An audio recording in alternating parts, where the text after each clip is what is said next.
June 5th, 2024 Historic Preservation Commission meeting. Could we start with a roll call, please? Chairman Evan Goodwin. Vice Chairman Joe DePaul. Present. Commissioner Carlitha Frazier. Here. Commissioner Jim Hess. Here. Commissioner Carrie Schmelter. Here. Commissioner Debbie Wonder. Here.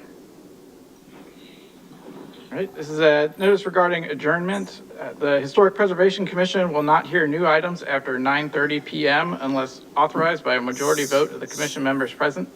Items which have not been heard before 9:30 p.m. may be continued to the next regular meeting or an additional meeting date as determined by the commission members. We'll move on to the adoption of the minutes. Is there any discussion on the meeting minutes from last month, or the previous meeting? Do we have a motion to approve? Any discussion on the motion? All in favor? Aye. Aye. All right, the minutes have been adopted. Do we have any public comments? Yes. Chris Murphy.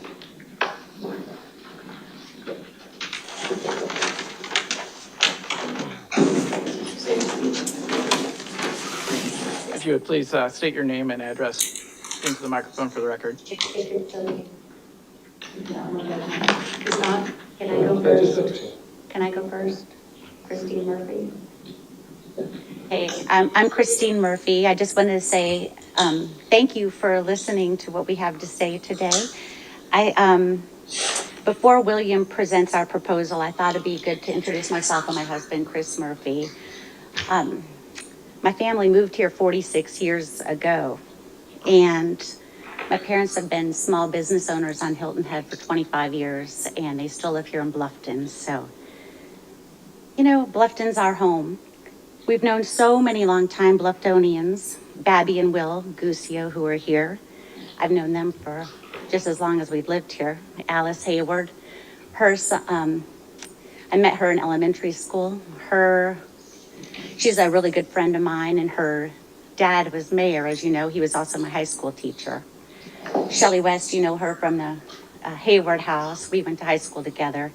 Ansley Hester Manuel. And I tell you these names because we're all Bluffton together. And I thought it would be interesting for you to know that Ansley's mom was my 8th grade earth science teacher in this very building. So that said, I just wanted to give you a little bit of an introduction of who we are and kind of what's going on. I guess when I was 18, I went to University of South Carolina. That's where I met Chris. We got married 30 years ago in Hilton Head and raised 3 kids. And when 113 Bridge Street came on the market, we said this is a great opportunity for us to move to Bluffton. So basically, we just wanted to tell you what our intent is. And our intent is to work with everyone involved. And we really hope to make this project a win for everyone. We love Bluffton. We look forward to being a part of the community, and we'll be involved community members. So that being said, I'll tell you that Chris is going to share just a little bit of information with you. Okay. William Court's going to give us our plan details, and we just want to tell you that we want to make this work, and we want to respect everyone's interest in what's going on Bridge Street. You're going to hear a lot about it tonight, and thank you again. So, my name's Chris Murphy, Christine's husband, as most people know me by. But, you know, as a part of the buying process, when we were going through this process of 113 Bridge Street, you know, we discovered that the house was very materially changed from when it was originally deemed historic. And, you know, it's important that, you know, everyone understands that this significant amount of change was done, all with, you know, under the permits that were submitted as a part of the process at the time of Bluffton. The challenge was the fact that there was not necessarily the same level of oversight for the historic committee at that time. So everything was changed, and I think you'll learn more as you get through. What was fully permitted, you know, is now, it's created a situation where this decision is not simply a black and white decision. There's a significant amount of gray, and that's what makes this decision very unique. And you know, the house is just simply not what it was when it was deemed historic, which is why we wanted to at least convey our feelings to you that what William is going to go through in a lot more detail. Also, please note that as a part of this process, we took it very seriously. We contacted the people that have owned this property for the collective the last 60+ years. And some of the people are in the audience here tonight, but then also there are letters that are documenting their support as a part of the package. We wanted to do that because we wanted to make sure that they were involved and they understood and they were a part of this decision-making process about how we were going to approach it. And I guess our request to the members of the commission, we greatly appreciate everything that you're doing. Our request is to keep a very open mind about this because there is no simple, clear, black and white decision, as I mentioned. And the more that, as you dig into it, you'll see and you'll understand the details of it, but you'll hopefully understand the fact our commitment to the town of Bluffton. We want to be residents in the town of Bluffton, Old Town Bluffton. We want to make this a great situation where it's a win for everybody involved. It's a win for the Rose, who are the current owners of the property. It's a win for us that allows us to be able to develop the property in a way that's going to make our legacy home a great place and protect the historic nature of what's relevant to the Historic Society or Historic Commission for Bluffton. So thank you very much. We're going to be here for the next, however long this takes. We're definitely willing to take any questions as well. Thank you.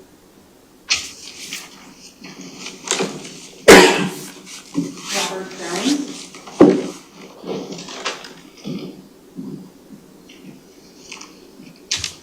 Good evening. My name is Robert Jones. I'm the Executive Director of Historic Bluffton Foundation. Can you guys hear me okay? Sorry.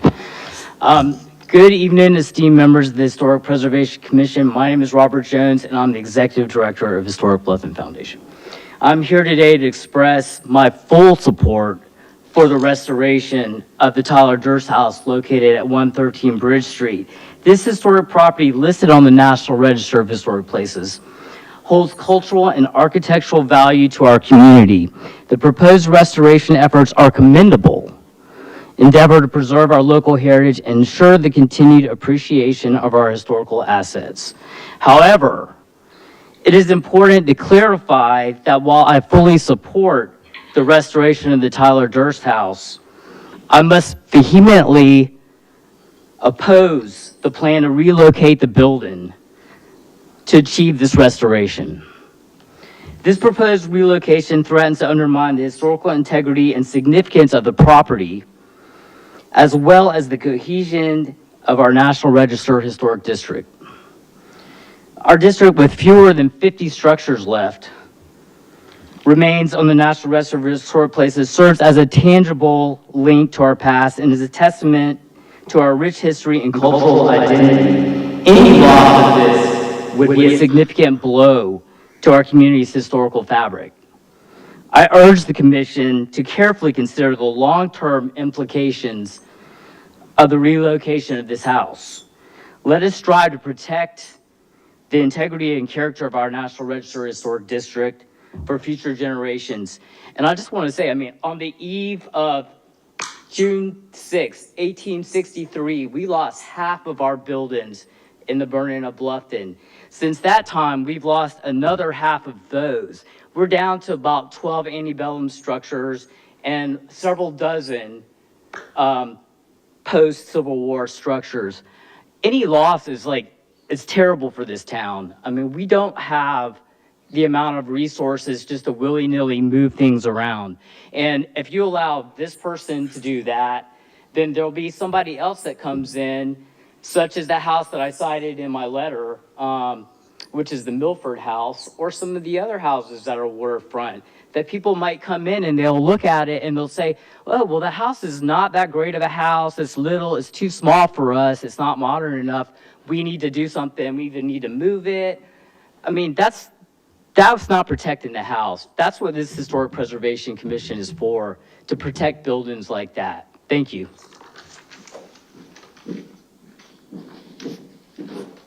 Will Duccio.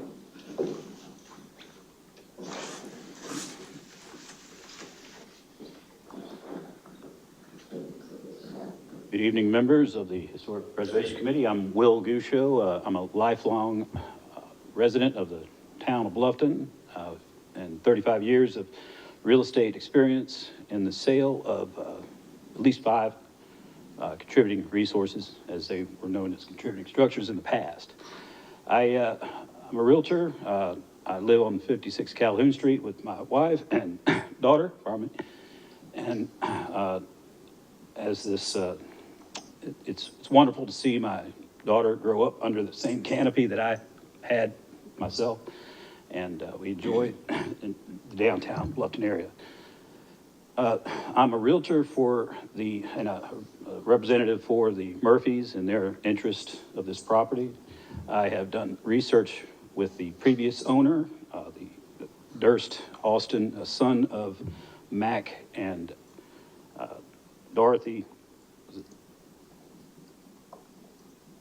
Durst, Austin, the previous owners. And so I showed Durst a video walkthrough as well as pictures of what the house looks like now as it sits. They had sold the property in '99 to the present owners, and the present owners did what they could with the property and turned it into what it is today. The property had changed dramatically in the process of building permits issued, and they were allowed to do it. The Murphys are a family that see to preservation as a passion. And when that property came on the market, I felt that it was the perfect match. And there are nuances that were mentioned previously, and William Court will be going over there as well. And I would hope that maybe with an interpretive look at what is being presented, you would see that there had been some changes that are so dramatic that it might render the property not as historic as it once was in the preservation thereof. So thank you for your time. And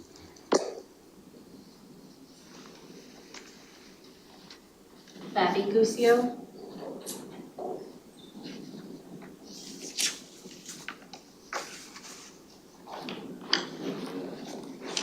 If you would please state your name and address for the record. Who said that? Did you say that? Oh, sorry, I didn't see your mouth. My name is Babby Gouchot, and I live at 73 Bridge Street, and I've lived here most of my life. And when we first moved to Bluffton, my husband Don and I, the population of Bluffton was about 700 people.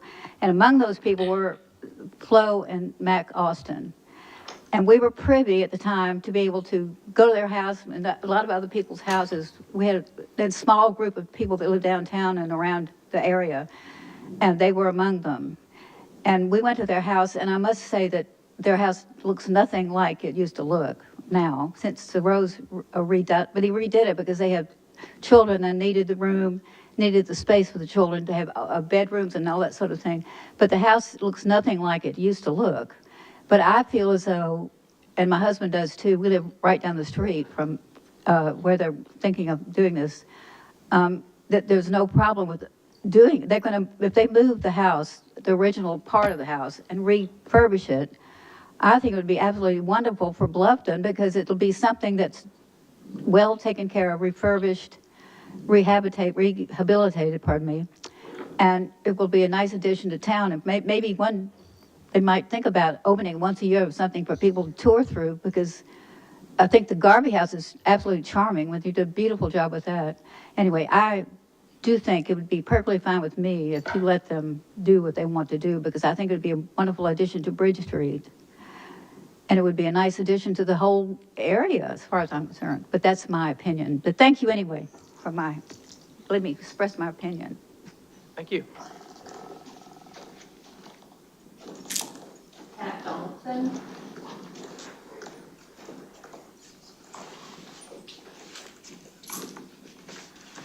Hey there, I'm Kat Donaldson. I live at 14 Palmetto Beach Lane.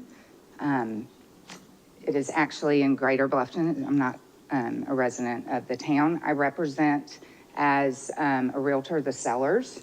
So I think it is important that you know that I do have a vested financial interest in the sale of the property before I say anything else. I have been all over this home, inside and out. I have crawled in all sorts of places. I know very clearly, and you're going to hear this, I'm certain, from William Court tonight, the architect who's involved with the Murphys. There is nothing visible from the exterior of the home that would be deemed to be historic. I'm going to have to take a separate position from what Robert Jones said, because what exists there today is circa 2000. Everything that you see from the riverside and everything that you see from the street side and everything that you see on the sides of the buildings, with the exception maybe of a window on one side, cannot be historic. If you climb in the attic of this home, you can tell exactly where the historic structure lays, because I can assure you that what exists up there is not something that would be constructed today. You can also tell very readily that the roof and its joists and the construction of the roof is a 2000 circa roof. So basically the historic components of this building are hidden from view currently. There's nothing that anybody in town is ever going to see. It's that home as it sits right now, is rehabilitated as it sits. So in my professional opinion, and I think what you're going to hear from a lot of other people tonight, is that to require this as a contributing resource to be rehabilitated as it sits is requiring a circa 2000 home, which I don't think would be deemed to be historic. There are no other homes that I can find in the town that are circa 2000 that are on the contributing resource list, as I think we would all agree. I'm not saying that what the Murphys want to do with this property and moving the historic component to a separate location, I certainly would be in support of. They're members of the Rowe family, the current owners of the home, who are here tonight. I don't think they're going to speak, but I'm speaking on their behalf. They are very much in support of the endeavor. I knew Nancy Rowe personally, Nancy and Billy. Nancy was a realtor, one of whom was kind of like the OG here in Bluffton, and who I would think would be very happy to have me speak on behalf of her family. I think she'd be quite proud of my success in the industry because she was a very successful agent herself. So having said that, I hope that the commission...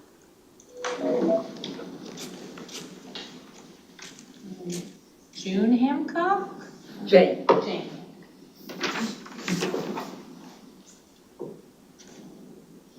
My name is Jane Hancock Long, and I have a house at 123 Bridge Street. It was built by my father, and it does not resemble what the original was in any way. And my grandparents, were the Tysons, and that's Tison, not Tyson, built the house that these young people have bought. And I want to tell you that it in no way resembles the house my grandparents built. And the guest house in no way resembles the guest house that my grandparents built. And whatever these people want to do, I think is a great improvement. I live 2 doors down from them.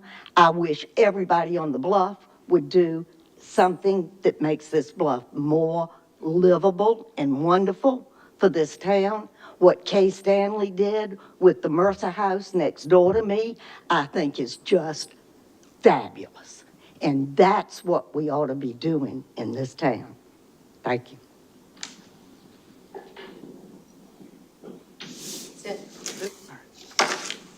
That concludes our public comments. Moving on, we don't have any old business, so moving on to new business.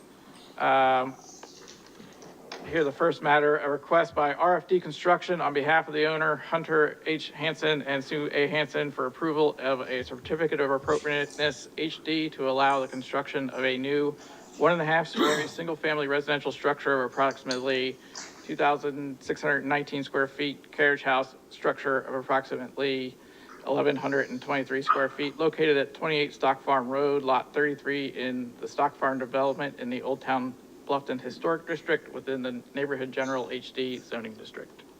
Thank you. Good evening, Commissioners. As Chairman DePaul just indicated, this is a certificate of appropriateness. Can you all hear me? Okay, I'm echoing funny in my own ears.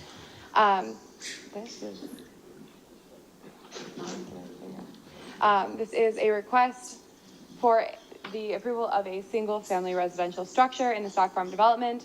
The site is located at the corner of Stock Farm Road. So this is accessed actually, and I never have said this word right, at the curve in the road of SIMLAX Lane, which is a word that I will not try to pronounce tonight. So the access is off the rear, and the front of the house will actually sit here facing towards Stock Farm Road. I have included in our slideshow tonight the floor plans. As you can see, this is an attached carriage house. So this line right here is where that delineation takes place for our square footage calculations, as well as the architecture. There is a pool that has been included in the rear yard as well. So you'll see that is a structure, but it is not a above ground structure here. They've got the service yard on the side here, as well as a service yard on the other side here. And then the second floor plan. So it is a 1.5 story structure. So you have this portion here that does not have a second story above it, but the main mass of the building is that 2-story structure with what is currently going to be an unfinished area. However, it has been included in the square footage calculations as it is enclosed square footage. Here is the front elevation. So this elevation here, they've provided a rendering of each elevation in a little bit more 3D as you're going to get from the flat drawing. So the rendering is on the top with your elevation on the bottom here. For the front elevations, this is what faces towards Stock Farm Road. You have your carriage house structure here with your primary structure here. The garage doors for the carriage house are on the rear of the structure. And that you can see here.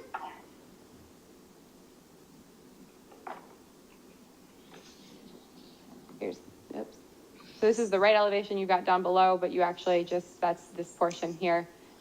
They do have a partial screened in porch section, which you'll see on the next one, as well as an alternate front porch. So one of the comments that staff has found is that they are not currently meeting the finished floor height or the finished porch height requirements. The porch height is required to be 30 inches above average adjacent sidewalk grade. It's currently sitting below that, but I've gotten an email from the applicant saying that they're happy to meet that elevation. In the past, we have had the porch height be plus or minus 1 inch of that 30, because at 30 inches, you require the railings around the porch, where at 29 3/4, you do not by building code. So as long as it was within 1 inch of that number, when we go out in the field and actually measure it, they have shown the alternate so that when they go out and they build this, if for some reason it is not under that by building safety's measurements, we do have the alternative here so that we know what that would look like without them having to go through the amendment process. This is the rear elevation, so you can see that screened in porch. That's where that elevation was showing you previously, as well as those garage doors here.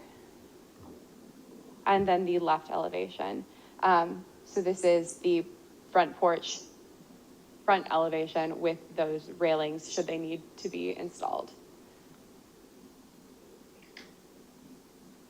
I have included some sections and details. I have not included all of them because they are always very, very small on this screen, but they are all included in your staff report, the packet that is available on the website for anybody who is watching on the county channel or at home. And then the windows and door table. The ones with the black line through it, that's because those are all internal doors or the garage door, which are not part of the review that we're looking at. Well, the garage doors are part of the review, but they are not a material that is of concern. So I just put a line through those so that I didn't have to try and read while I'm standing here what doors on this door table are internal. Here is the site plan for the landscape plan portion that shows the removal of the trees. So you've got the house placement here. There are a lot of smaller trees in here, as well as the buffer that is on the outside of the property, actually, up at the front here. So there is a mass of trees, plus these tree save areas that they're looking at here and along the rear of the property. So you can see those save sections again here. And then the landscape plan as with the proposed plantings, including that street tree that they'll need in order to meet their canopy coverage calculation. The street trees that are down in these area are existing canopy trees that will count towards their requirements. They don't have to plant a tree at the base of the screen along Stock Farm Road. And you can see that canopy coverage is here with that extra live oak that needs to go in to make the canopy coverage calculations work. I've included the fence detail, which is going to be a living fence. It is proposed along just the rear of the property here. It shows up better. Here you go. So here's your gate, and then the fence that runs along the back of the property. So it's going to basically enclose the pool area. It does not run along the front. So its height here at 4 feet is an approvable height. In the front yard, it would have to be just a few inches shy of that. Because this is a certificate of appropriateness for new construction, the HPC considers the 8 review criteria, which are found in section 318.3 of our Unified Development Ordinance, and they have the authorization to approve with conditions, or deny the application submitted by the applicant based on those review criteria. Staff found with 6 items, it would meet those criteria, and the applicant is here to speak on behalf of the project. If you do not mind, Mr. Chairman, I will run through these because a lot of them are going to be easier for me to go through quickly and then go back to the plans to show you where those locations are, if you all have questions on those conditions. Work? Okay, yep. Okay. So the first one is the first finished floor height must be raised to be at least 3 feet above average adjacent sidewalk grade. That goes along with the third one, which is the minimum porch height. I already mentioned both of those. The second item is that the number of windows and pane proportion variation must be reduced to provide a better proportional relationship with one another.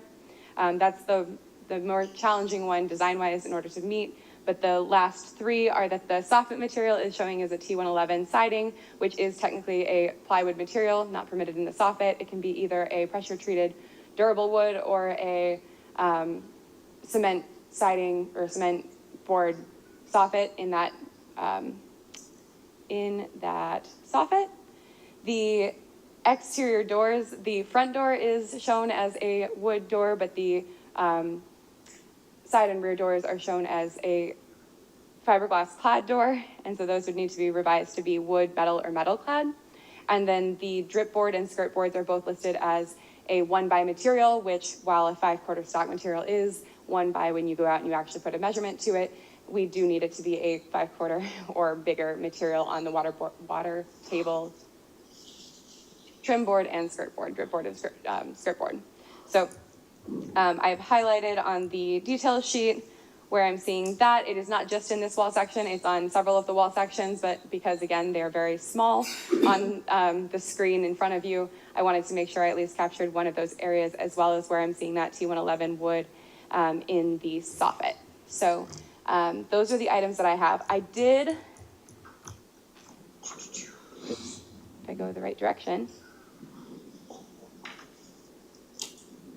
partially color coordinate because the red did not show up on here, or the orange, so that's helpful, right? But the windows that are on here, I've color coordinated them, so if they're white, they're either the red or the orange on the little letters below each one of the windows to show those different window types with the different pane proportions. So these here are all one type along with this one here on the end, these 2 here, and then these 2 below it here. The shorter ones, which it's convenient at least that only the red seems to have not shown up in orange, because you can tell the difference very much so between those 2 because it's a smaller one and a bigger one. Some of these, if you look at them, they're off by only a few inches, but they are still like, so it's 2.8 on some of them and 2.4 on others. So it's a small deviation, but it is technically a different window size there. However, I believe that it may be something that we can take a look at on the elevations and see where potentially a change could be made to reduce that number to help figure out that item. The applicant is here, so to speak on behalf of the project. So if you'd like to open up the floor to her, or if you have any questions for me, I'd be happy to answer them. I have a question. If you're looking at the rendering versus the elevation, the rendering is showing the shutters shut. As Sure. on like the front elevation, go back to the front elevation. It's showing shutters, but we don't see shutters anything else. I think that that's just Just shaded? Shaded, yeah, I believe it's just shaded because there are no shutters proposed and the application indicates none as well. And it's not required to have shutters on single windows. No, not unless they're on all single windows on the whole house, but you do not have to have them or not have them. they do have the siding in between the front and that far left window it's horizontal and then it's up and down in the elevation. We have a clarification. Oh, and we've got board and batten in between. We can let the applicant present and answer that question. I do see that. That's strange. I'll let the applicant speak to that. Thank you. Is the applicant present and would like to present? Good afternoon, ladies and gentlemen. My name is Katrina Ritter. I'm representative of RFD Construction for Sue and Hunter Hansen. Would you like to start off asking me questions, or can I go ahead and address the 6 that are on here? If you would like to go ahead and present first, that'd be great. For number 1, we have no problem making those adjustments to the height. I do have a question though in regards to adjacent sidewalk grade. So if we could go to the, can I play with it? Or? It's just, we don't know, it just was fully. Perfect. Here's the site plan with the elevations on it. It may not, I may not have pulled that page, but I can pull it up. Okay. I'm just gonna pull up my plans here. So according to definition I found on the adjacent sidewalk, that means the proportion of a public sidewalk between the curb line and the property line. So our understanding of it was that the adjacent sidewalk is the one that is in front of the house, right here, not our sidewalk. Correct. So, in our site plan, which these ones do not state the elevations, trying to get to mine here, just bear with me 1 second. Zoomed in. The sidewalk is at 23.3 and the house is at, I'll get there. It says 26.5 on the site plan. Correct. So the house is at 26, so, and at the adjacent sidewalk, it's 23.3. So that gives us that 30 inches of exposure there. I didn't know if we were taking off from that sidewalk just in front of the house, which is at 24, showing an exposed front porch of 24 inches. Yes, ma'am. I believe it's from the front porch, 3 feet out and down. It's gonna be your height. For the porch height. Yes. Yeah. So The finished floor though, if she's correct on that, some of the elevations and wall sections have it off a little bit. I did notice that. So in the architectural plans, it says 2.6. That's incorrect. We're going off the elevations of the site plan here. We can make those adjustments, no problem to the plan regardless. I just want to confirm that adjacent sidewalk. I'm going to skip the windows because I got a question on that. Just everything else, again, number 3, height of the porch, we can change that, no problem. Soffit material, we'll switch that to a V groove. That's not a problem. Exterior doors, wood, metal, or clad. We're going with a Sierra Pacific, which is a wood clad product versus aluminum fiberglass clad. But I do have a question because the neighboring house next door, Mr. Jim and Miss Donna, excuse me, they have Marvin Elevate, which is a fiberglass clad product, which is approved for their home not too long ago. So I'm just confused in that if we decide to go with the Marvin Elevate product, there is a house right next door that has what we're submitting. Regardless, we're going with Sierra Pacific. It's a wood clad product. So that verbiage will change. And then the drip board and skirt board, no problem. We'll change that to 5/4 board. Going back to the windows, I'm assuming, please tell me if I'm wrong, that you're looking at the squatty windows. So we do have 6 different window sizes. I know you guys prefer about 3 to 6. So I assume we're looking at these. Now I'm going to go to the front elevation because I think I know. Oh, thank you. Yeah. The ones where those relate is this guy right up here that is on the front of the house. That is window F. It is more short and stout than the rest, which are long and lean, which I know you guys like. If we need to change that one, we can. My question is, what I'd like to propose is the 2 on the side in the service yards. If those can stay though, on the sides or the sides of the house, they're not really the front of the structure that is most represented. Real quick, the only thing that I would say is that I don't think that there's too much of an issue with having a smaller window proportion as well. There are some kind of funky things where like the 6 windows on the front elevation here, the 2 side ones are off by 4 inches. So those are 4 inches smaller than the 4 in the middle. So if you increase those and make it the same size window across that entire thing where it appears to be almost the same, it's just that you've got a little bit of a different proportion.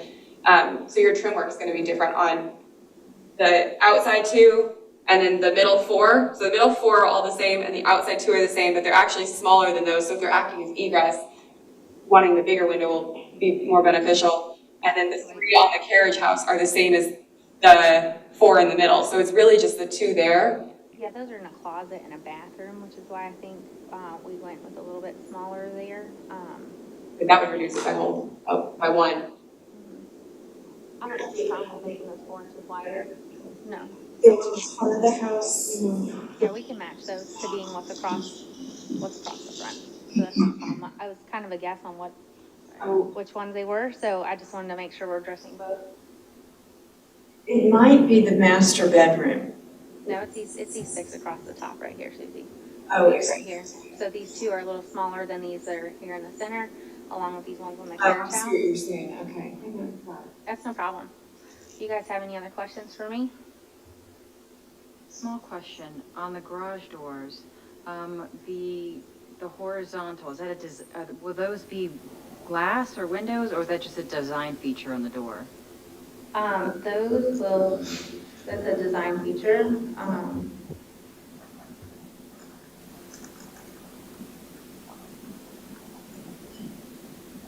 If you scroll down to the door, window door panel, Are you asking for them to, like, you prefer to see glass in there, or, I mean, this is a design feature. That's all. Okay. And that is all panel on the garage doors. Correct. No glass. Okay. And what about the board and batten? It appears it's on the back porch, The rendering is different. and the rendering is different. So where does the board and batten gonna start, and where's it gonna stop versus the horizontal? It's gonna start and stop on inside corners, right? Right, but Yeah, I mean, Could you maybe show us on the floor plan? The back porch is what's in question, or? oh, that's Front the front elevation. elevation mostly. It's just in between the left window. Oh, and then, So the front doors are bumped forward. I think if we could go to the floor plan and Yeah, it's showing 2 different things. pull that up. I think Commissioner Smelter's question is in between, at the front doors, in between the outside set of that center set of 4 columns. Yeah. There's board and batten in the center. And it's not clear from this view whether that wall's forward or not, but I think it is in plan. I need to verify with the architect, but I'm most positive we're going off of these, not the drawing, but the actual rendering. And then if we're looking at the floor plan, that is going to be stopping here on this inside corner here, and then same right here, on the left and right side. could we see the rear elevation again, please? Because that's showing the board and batten in between on the screen porch as well. Right here? Well, I mean, if you look at elevation, the rendering and the elevation are not the same again. On the right side. Yeah, we're looking at the right side now. 'Cause it's Yeah. flipped around, Yeah, Or no. even above the screen Yeah, you're right. on the porch. The elevation shows nothing, the upper shows board and batten. So it's like you got a lot of board and batten in the back, like on the garage, and then it's just not clear. You have the behind the screen view pulled up on your packet, is that what you're looking at? I'm just looking at what's up there right now even. Where was the second place you were seeing about this? Oh, behind the screen. Right, if you look at that rendering, above the screen, they're showing board and batten. Yeah. If you're looking at the screen porch, they're showing nothing. So the back appears to have, it just needs to be the same, the rendering and the elevation. Okay. Is the board and batten siding shown in a rendering above the doors on the back wall? And Here. So the bottom Bottom left, I can't read left and right. So it's got vertical board and batten inside that screen porch as well. I guess it's just confusing that we're not showing what's board and batten and what is horizontal. Because the elevation and rendering are different. I'm not seeing it on the back elevation. If you look, all right, we're on the back. Yes, ma'am. Go to the side, I'm looking directly at it, to the right. You're showing horizontal siding on the rendering. Three windows, far right. Oh, yes, ma'am. Okay, yes. I will verify on that, with the architect. Can that be a contingency aspect where, for staff review approval for that, of what it is? Do we have a preference on one or the other, whether this is board or batten or siding? I think you just want to be clear on what's actually being put up.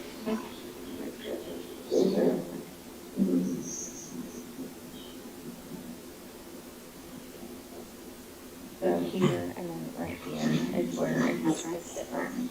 Here and here, for these two sides. I can confirm that with him. I don't want to make assumptions on basis of the architect, but I know that we're trying to break up that material. I'm assuming it's the board and batten, but I will definitely verify on that. It just needs to be clear. We're just. Absolutely. Yeah, no, great catch. Any other questions or comments or, but I don't think, none of this is something we can't make quick changes on or adjustments. Okay, without any other questions, we can open it up to discussion. Commissioner Schmelter, would you like to start? As long as they clarify what siding is going to be, where it's going to Can you be. go back to the rear elevation? Pardon? Rear elevation? Yeah, okay. All right, I thought I was seeing something different. Maybe Oh, it's that actually looks like it's On showing the- stucco on the chimney and and then- brick on the, go to the side. The one garage part, if you go to the front elevation, It's horizontal. it's horizontal and it's an outside corner. It's switching to board and batten over there on the side elevation. yeah, right here. And then you go the front and then that side on the far left. The board and batten is switching in this corner, Okay, all right. on the inside corner, Okay, got you. That's, yeah. and then switching on the inside corner there.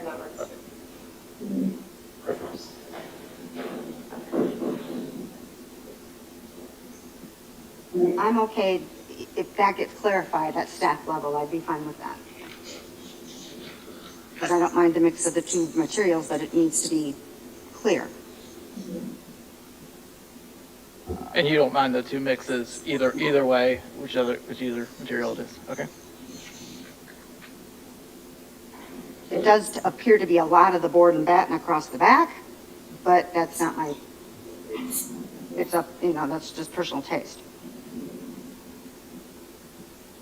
Commissioner Hess? Good. Commissioner Wonder? Commissioner Frazier? Make a motion to approve with conditions and add the clarification on the siding in that one area. So if I understood that motion correctly, it was approved per staff conditions with the clarification of the siding materials by staff? Correct. I'll second. You seconded? All in favor? Aye. All opposed? Sorry. Thank you very much. The vote has passed. Right, moving on to our second item on the agenda, a request by William Court of Court Atkins Group on behalf of the owner, William Gary Rowe Residential Property Trust, acting on behalf of prospective owners Chris and Christine Murphy for approval of a COA HD to relocate and partially demolish the contributing resource known as the Tyson Durst Cottage located at 113 Bridge Street. Thank you. My name is Charlotte Moore, for those of you who may not know me. Glenn Umberger, the town's preservationist who prepared the report, was unable to be here this evening, so I am presenting on his behalf, and Kevin Eichard, the Director of Growth Management, as well as Katie Peterson, may also chime in this presentation as well. I think that surprised me. Sorry about that. So again, as just stated, the petition before you tonight is approval of, the applicant is seeking approval of a COFA to allow the relocation and partial demolition of a 2,200 square foot single-family detached contributing resource that is known as the Tyson Durst Cottage, and we will make the correction with the correct spelling. This is located at 113 Bridge in the Old Town Bluffton Historic District, and it is zoned Riverfront Edge Historic District. The slide that you see here shows the property on West Bridge Street, and you can see it's a very long lot that extends from Bridge to the May River. The yellow dot represents where the cottage is located. This is within both a local and National Register Historic District. It first was in a National Register District back in 1996. It was not designated nationally, though, as a contributing resource to the National Register. In 2007, the town created the Old Town Bluffton Historic District, and in the following year, this particular structure was designated as contributing to the Old Town Bluffton Historic District. And that's where we have our design review requirements. The zoning, as I indicated previously, is Riverfront Edge, and you can see it's that brown color. And the house, again, is in yellow, and you can see consistently along the river that there are other homes that are close to the bluff overlooking the May River. And the purpose of the Riverfront Edge District really is to have the homes, the front of the homes, rather than facing on Bridge, really present their front to the May River.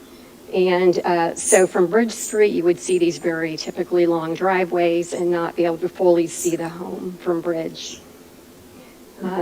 The requirements here show both the carriage house requirements for in the Riverfront Edge zoning, as well as the additional building type. Although we technically, although the official name is the Tyson Durst Cottage, for zoning purposes, this particular building or house would be an additional building type that you see here. So it complies with the requirements, although it is located partially within the OCRM critical line.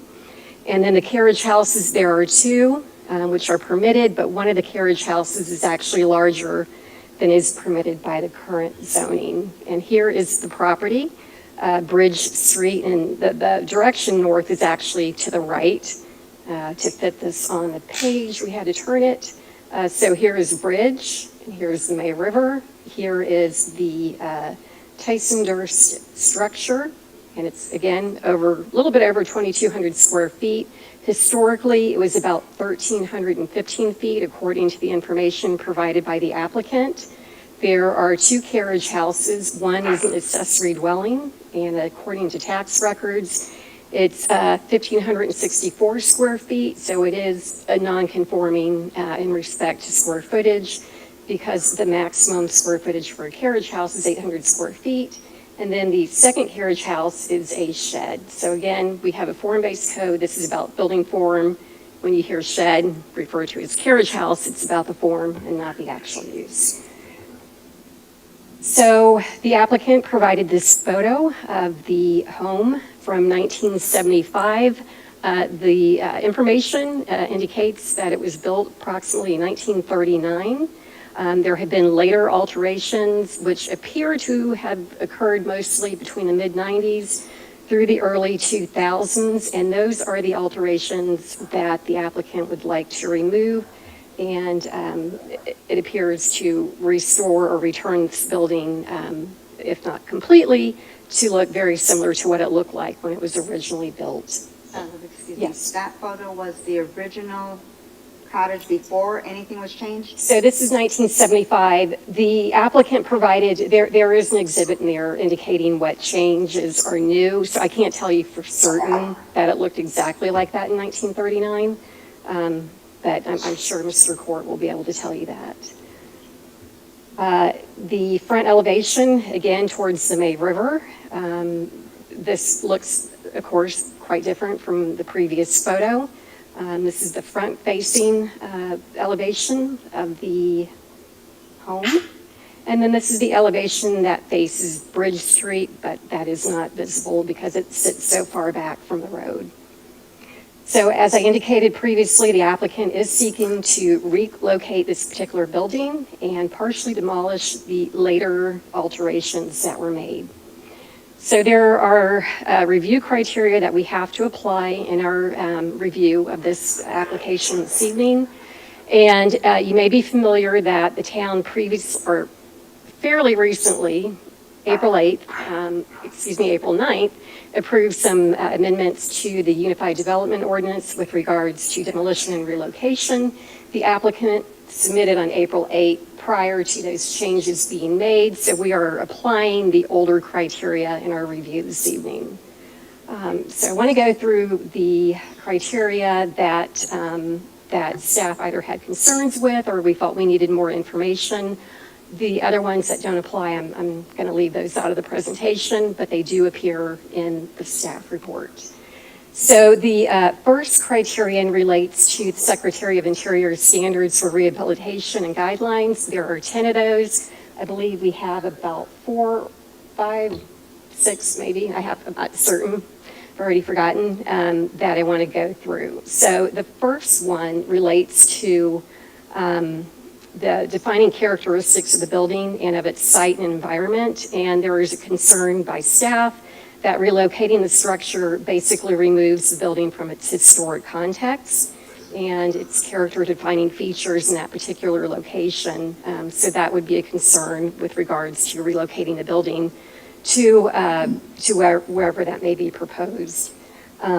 With regards to the other Secretary of Interior standards, we felt that the standards have been met or they appear to be met, but we don't have enough information. So number 2, the removal of historic materials or alteration of features and spaces that characterize a property shall be avoided, and we need for the replacement materials to be identified. Should this be approved? Number 3, each property shall be recognized as a physical record of its time, place, and use. Changes that create a false sense of historical development shall not be undertaken. It appears that the standard has been met, but again, additional information is necessary. And then for the final 2 items related to the Secretary of Interior's standards, features, finishes, construction techniques, or examples of craftsmanship that characterize a historic property shall be preserved. Again, we need additional information on these various elements, including windows, shutters, and doors, to make certain that they comply with this particular standard. Deteriorated historic features shall be repaired rather than replaced, and we would need additional information on anything relating to this particular criterion. So continuing on with the UDO review criteria, and these are not Secretary of Standards criteria, consistency with the principles set forth in the Old Town Master Plan. Staff believes that the plan to relocate is inconsistent as proposed because the taking it out, the building out of its original location is inconsistent with the principles of the plan, and it does not enhance or protect the historic district. For C, the application must be in conformance with the applicable provisions of Article 5, the design standards for Old Town Bluffton. The existing site conforms to the Riverfront Edge Historic District, but I mentioned some inconsistencies there that are non-conforming, but then we throw in the relocation of the building and then some other things begin to happen, and I'll talk about that in just a moment. So it's very possible that relocation will will create some difficulties that would need to be reviewed with differing applications and differing boards. So again, I'll be more specific about that in just a moment. The preservation of the existing building's historic character and architecture. Again, it looks as though what the applicant would like to do with regards to rehabilitating and removing those more recent alterations would be appropriate, But we also need more information about that. And again, the concern is that relocation takes the building out of its original context. Continuing on with our review criteria, and there's quite a few. The historic architectural and aesthetic features of the resource, including the extent to which the alteration or removal would be detrimental to the public interest. And I'm sorry, I'm being a bit repetitive here. Some of these criteria are kind of repetitive. But relocating a riverfront building, cottage, away from its riverfront location would seem inconsistent with the public interest and the welfare of both our national and local historic districts. G, for application to demolish either in whole or part. There are some other items that the Historic Preservation Commission has to consider. And the applicant has provided one, the historical ownership, and has done a very good job of providing photos, the master site files from the state, some interesting information from previous owners, and we have that. And the information provides clear and convincing evidence that the demolition of the structure is necessary to alleviate a threat to public health or public safety. Again, this is a partial demolition, and so there does not seem to be any kind of threat to either public health or public safety. It's just removing those more recent features from the building. The applicant has not indicated or shown that there are no other reasonable alternatives to demolition. And that's not a full demolition. So only, again, those more recent features. The denial of the application as a result of the regulations and standards of this section would deprive the applicant of all reasonable economic use or return on the property. And as indicated in the conditions report provided by the structural engineer, this building is still usable. It may be over 80 years old, and it may need a little help, like all older buildings do, but it is still usable going forward. And for our final review criteria H, the application has to be consistent with the applications manual. It does comply with the manual, but it appears that going forward that there were going to be, as I indicated earlier, some additional applications that would be necessary for this site to be, or for the building to be moved to a site-specific location. We would need another COFA, and that would have to be submitted, and that would use the UDO standards that were adopted by Town Council on April 9th. If the relocation is approved, then there is the next step, which is to rehabilitate the building, and that requires a separate COFA as well. And 3 here points out that there are some concerns that if it is moved, that it would not be in compliance with some of the requirements of section 515.5E. For example, no more than 2 carriage houses are permitted within a riverfront edge district. And section 5.15.8F, the maximum footprint could be no more than 800 square feet. So in this particular case, a variance would be necessary from the Board of Zoning Appeals prior to any COFA approval of a relocation and the rehabilitation of the structure. So again, there are kind of multiple steps here depending on how the applicant would move forward. It is possible that the property would need to be subdivided, and that would then require rezoning to subdivide the property. So that step would require Planning Commission review and making a recommendation to Town Council. And one other thing to point out is that the building right now, the house is currently within the OCRM line, and any new building would have to be at least 150 feet from that particular line, and that is a state requirement. You heard earlier from Historic Bluffton Foundation. Their concern is that the restoration is great, but there's also some concerns there about the loss of the property being able to, the house to be able to convey its significance. And they've indicated that in the letter, which you have as an exhibit. So as you may have read in the staff report, that there are 5 conditions that have not been met, and they are indicated here. The first one being, and I'm not going to read the section numbers. So the first one, any materials which require replacement following relocation, if approved tonight, and partial demolition would need to be identified in a building permit drawing for compliance should the application be approved. The second one, additional information must be provided to ensure that windows, shutters, and doors comply with this particular standard, 318.3A5. Number 3, additional information must be provided to ensure that the replacement or repair of deteriorated historic features comply with the UDO standard. Number 4, there needs to be additional information to be clear about the reason requesting the partial demolition, as well as clear and convincing evidence that the partial demolition is necessary to alleviate any threat to public health or safety, and that there are no other reasonable alternatives, as well as denying the application that it would cause an economic hardship or lack of return of use of the property.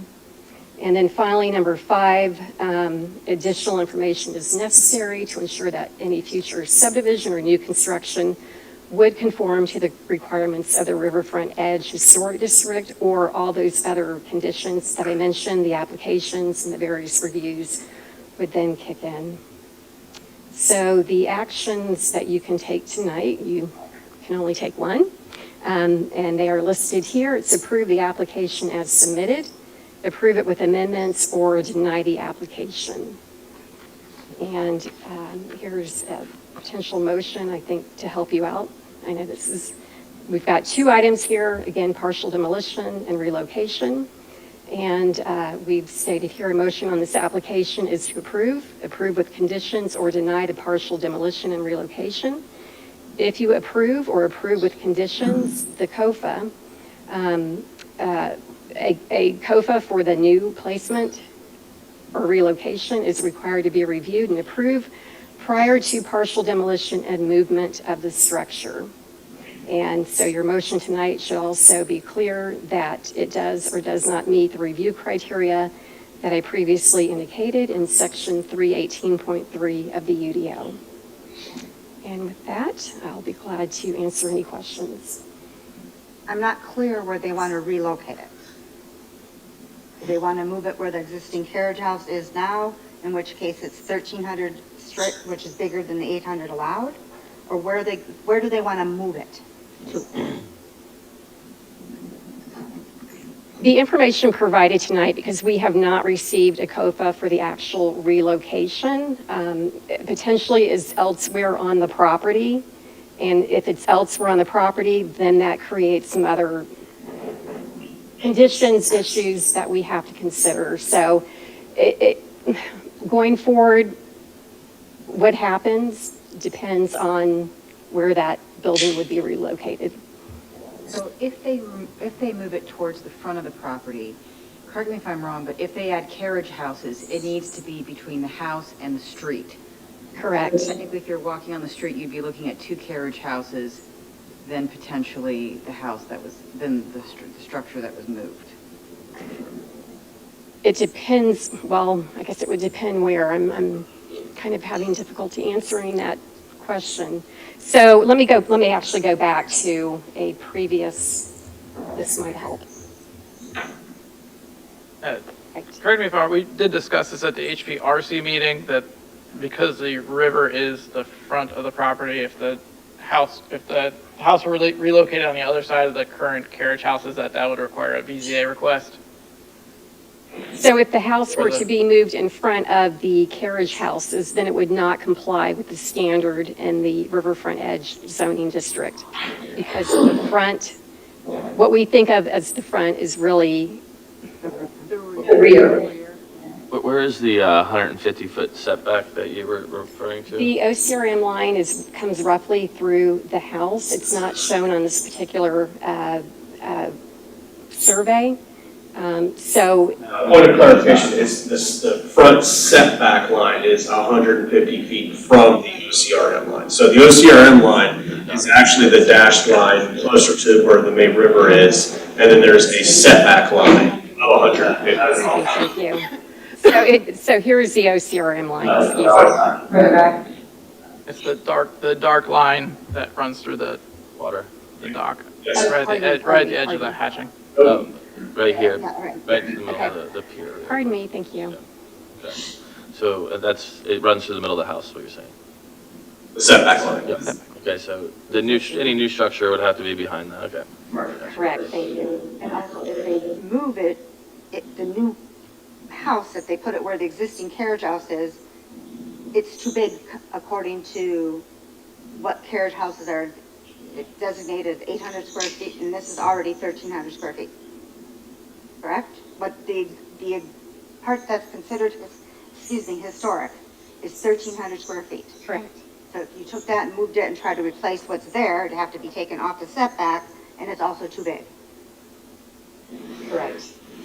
And what's the reasoning for them not wanting to do the rehab where it's located? I believe that would be a question for the applicant. And the only thing we're being asked to approve tonight is the relocation and the demolition that would be associated with that. Correct. Of the left side of it. The new location would be a separate application that would come later. So you're asking us to say, yes, you can relocate it, but not telling us where. And that's always a two-step, or two separate applications within the UDO. Do you have any other questions for staff? Would the applicant like to present?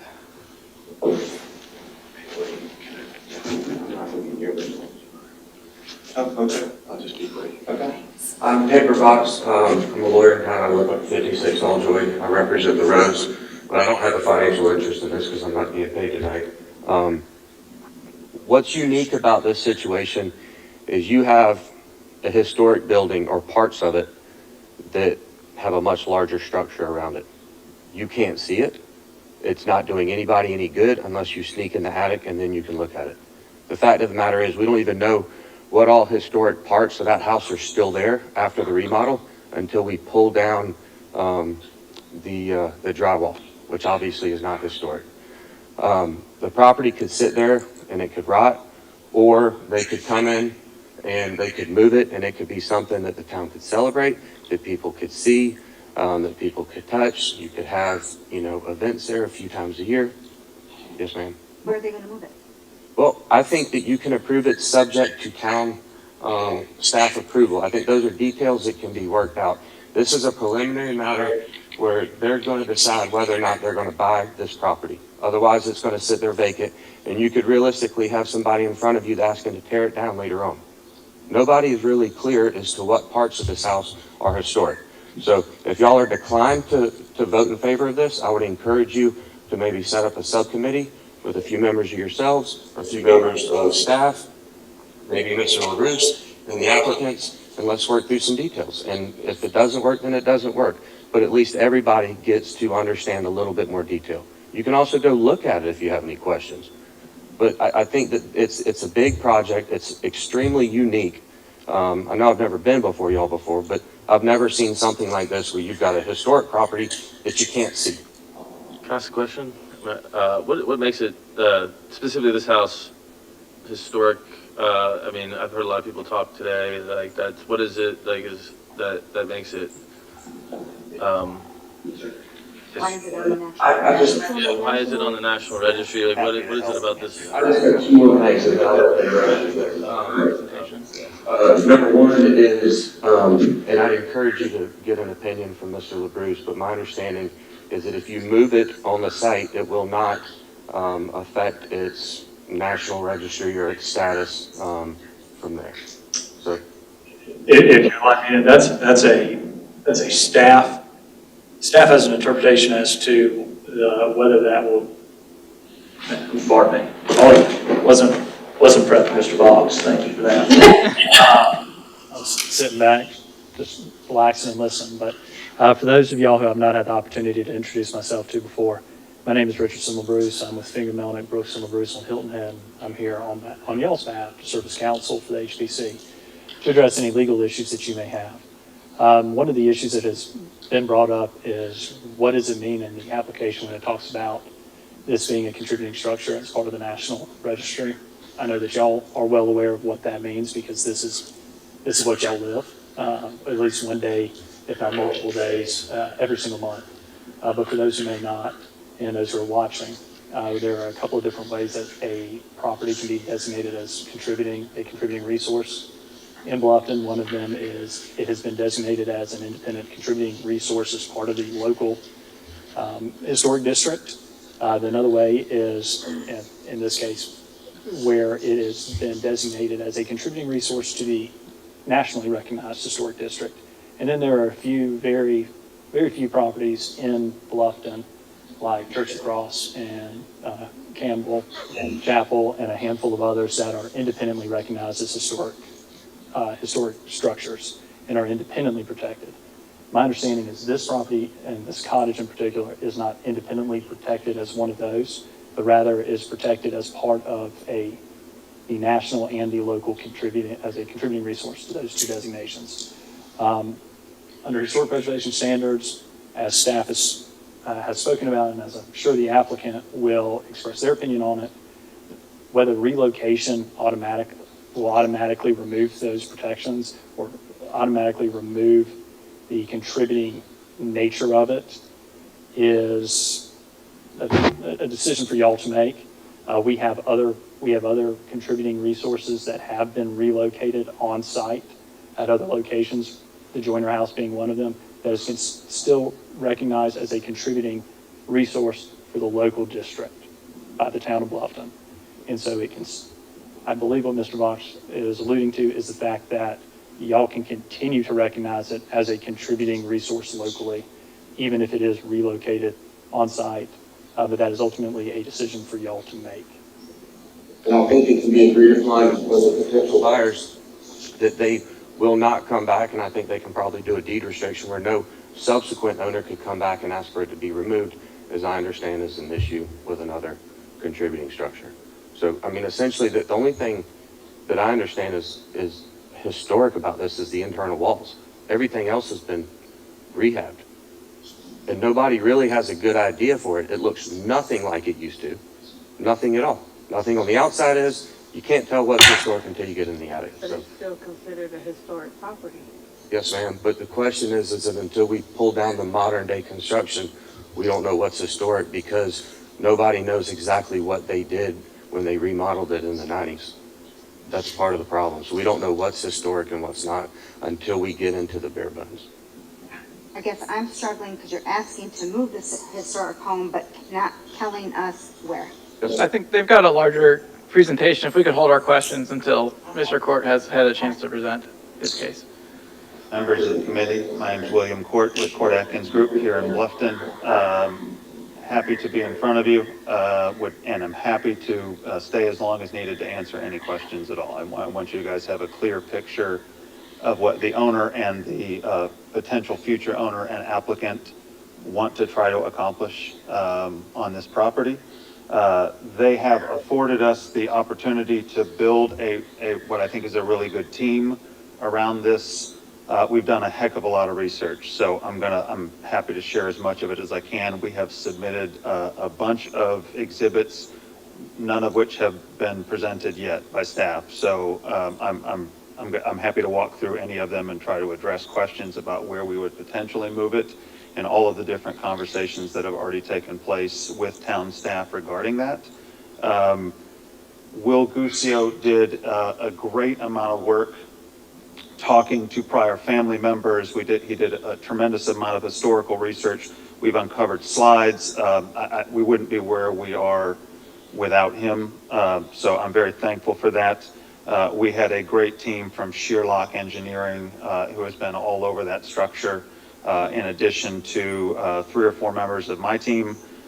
So I think I'll be able to hopefully answer questions about what's there right now, what's under the walls to the best of my knowledge, and maybe what is a distinguishing feature or what was a distinguishing feature of the structure. We also had Atlas Surveying come in. We've done complete updated surveys. There are, as town staff mentioned, there are 3 structures on this property, one of which is deemed a contributing structure. and that is the one we're talking about here, the Tyson Durst cottage. And the two other structures are not part of that historical equation. So when we talk about the potential for relocation, those two structures are on the table to be removed in order to create compliance. So I think hopefully as we go through this tonight, I can try and answer anything that comes up and pull everything together for you. I understand your frustration. It was not until kind of our second meeting with town that we realized that we needed to go through this in a two-step process. It seems counterintuitive to come up and ask you to have the ability to partially demolish the non-contributing components, consider rehabilitation and relocation when we're not really focusing on where we would put it, right? But we have been asked to make that as the second COFA application, assuming we make it to this step. So in preparation for that and hopeful anticipation of that, I have included as much information as we know today about where we would like to place that structure on this site.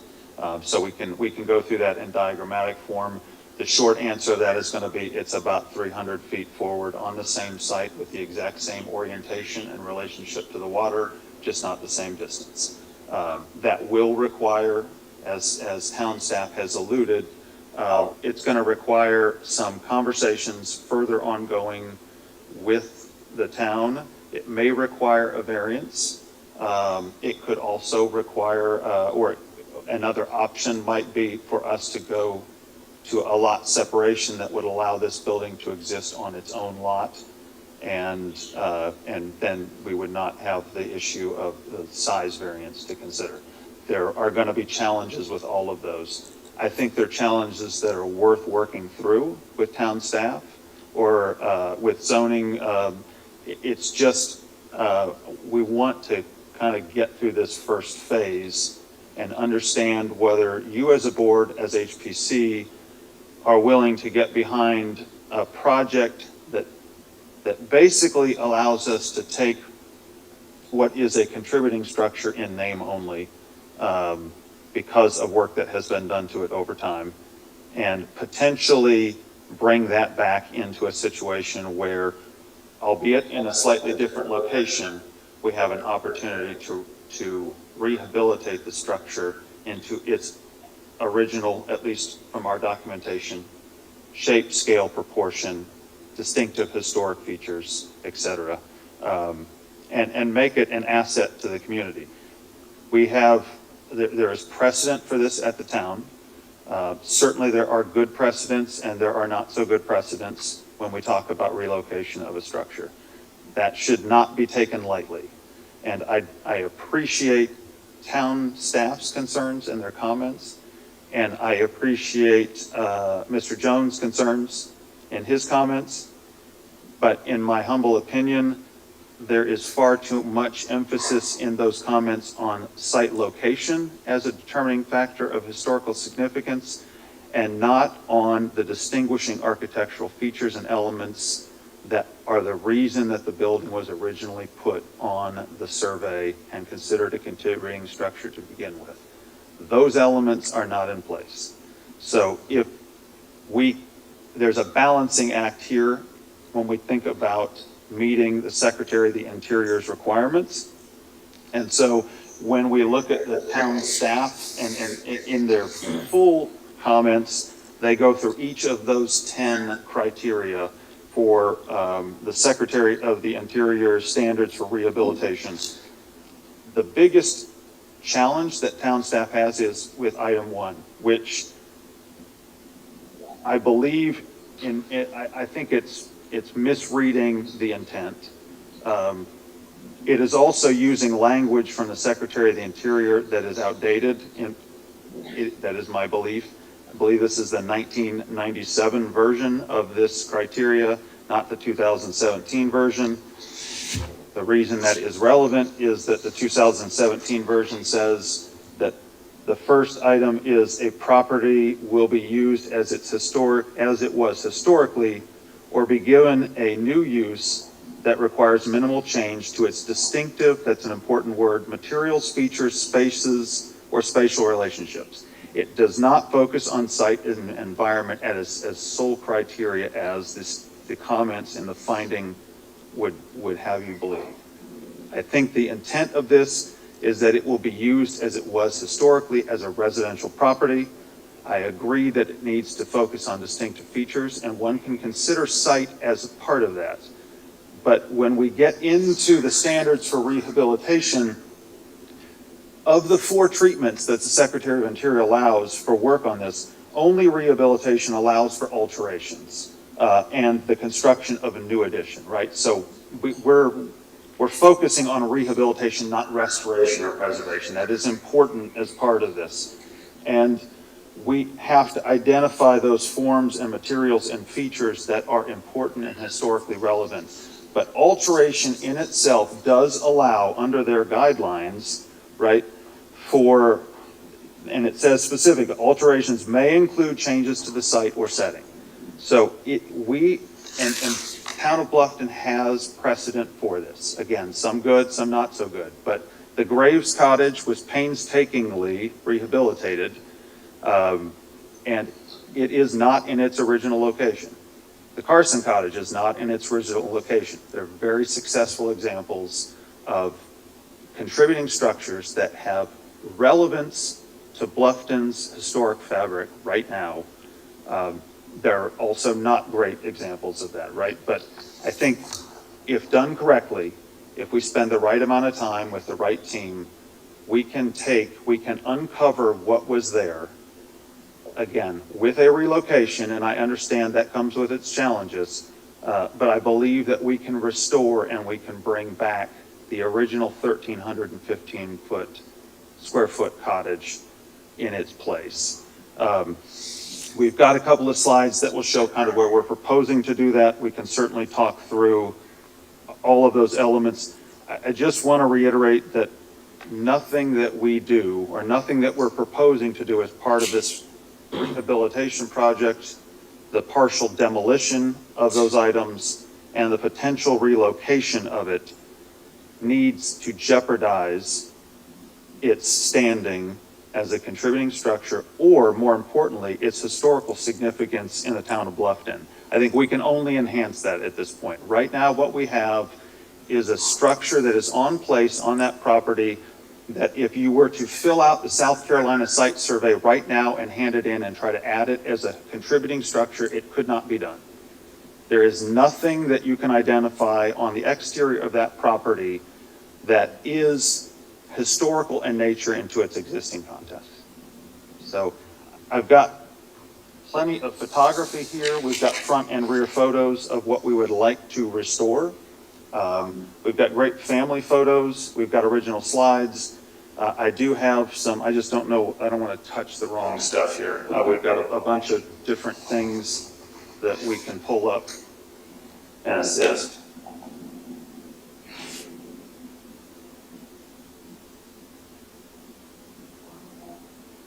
What's that?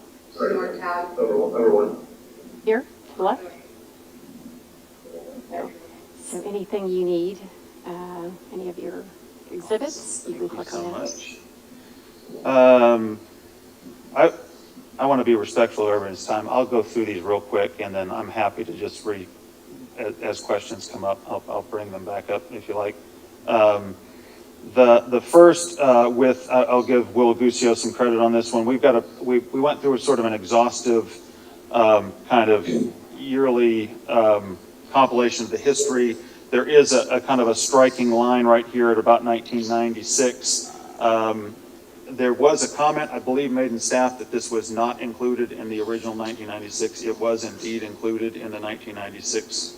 It is listed as building number 5. It is referred to, though, as the Austin Cottage on that. So it is part of that 1996 designation. I think that's important because in 1994, when this building was surveyed, and the survey was complete, there were photographs that were included. That photograph of that front of this house is clearly consistent with the photos that we have uncovered from back from 1975 and 77.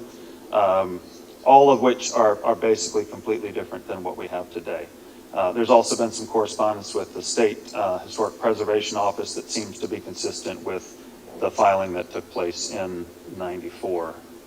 How do I back up? Third tab, okay. We've got a series of building permits that have taken place that we've uncovered. This is basically from a period of time from 1999 to 2006. This is when most of the work was done. We're not exactly sure what pieces were done with each application, but over a period of time after the survey and after the structure was placed on that historic list, the rows periodically added onto or adjusted or changed the building. They filed for permits. They didn't do anything out of the ordinary here. It was just that we didn't have the structure that we have in Bluffton right now. That might have kept that from happening. Really quick question. These were permits just to add on, not for demo, right? It wouldn't be clear necessarily, like we don't get that information. There's no notion of demo. I've not seen anything related to demo, but what you have are basically, re-roofing, new walls, whatever, a whole new master suite, a wing, that sort of thing. So you're not going to get that from this. We have to go through that later. We've got letters and family photos, obviously, in here of the structure as it existed on the site. This would be back roughly in the 70s. There got some supporting letters from the Rose and the Austins. This is probably going to be I'm going to try to get these all in the same. I'm going to go through these quickly, but we can come back to them. The original structure is a single form gable with two addition gables that are what we'll call the rear, but actually the street side. This is the water side. These are exposed rafter tails that are specifically placed with each bay of a screen porch that are perfectly centered. There are basically a 14-foot deep porch. The spacing of that is roughly 25 inches on center. So these are kind of, when you look at the proportions and spacing of the screen porch there and the rafter tail spacing, you'll see how that has been altered. The two gable elements that are at the front of the property, which I'll show you in a minute, notice this roof form here. There were two 4-foot appendages that were built at some point that are considered historic. So this would have been sometime between 39 and 77, let's say. So those have clearly been added to the original mast. There are some distinctive elements like the diamond gable louvers and the shutters. The shutters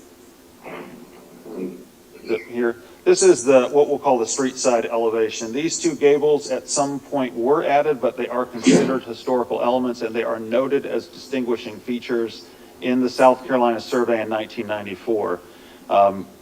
Probably some sort of an infill in between of those that took place, and you will see that basically we had one consistent gable, and that these two side gables actually extended past about 4 feet on each side of the original structure. Windows were intentionally asymmetrical. We had a secondary chimney that was on the face, the front face of one of the gables. And then again, some other context photo here. In the new structure, in the structure that exists today, the roof is 100% completely rebuilt. So the existing roof no longer remains. It's not even present in the attic. The gable form breaks now over the porch. It is no longer a consistent roof form. The dormers, decorative in nature, were also added. The rear of the porch, which roughly goes the width of this screen porch, is now completely new in its construction. All of the rafter tails have been, obviously, are no longer there, but we now have a closed soffit. The right-hand side of this structure did not exist before. That is the new master suite. The two 4-foot gables, this wall exists. That is an original exterior wall. The roof form, however, has been completely rotated when the front porch was added. Windows have been replaced, shutters have been removed in that case. On the front of the house, the two gables are now gone. A new front gable has been added, as well as additional smaller dormers. The existing chimney is still there. So that chimney right there used to be almost completely exposed out of the roof, but because of the new wider roof that has been added, you see less of that chimney. But that chimney is one of the few remaining historic elements that we can identify. Front porch is obviously completely new, as is a carport and a new side entrance into a new wing of the house. So all of these elements are essentially have wrapped, enclosed, recovered, added to some of, there are some now existing walls that are in the interior of the structure, but this is kind of the state of existing current affairs. When we go, we have the property survey, which the staff has shown.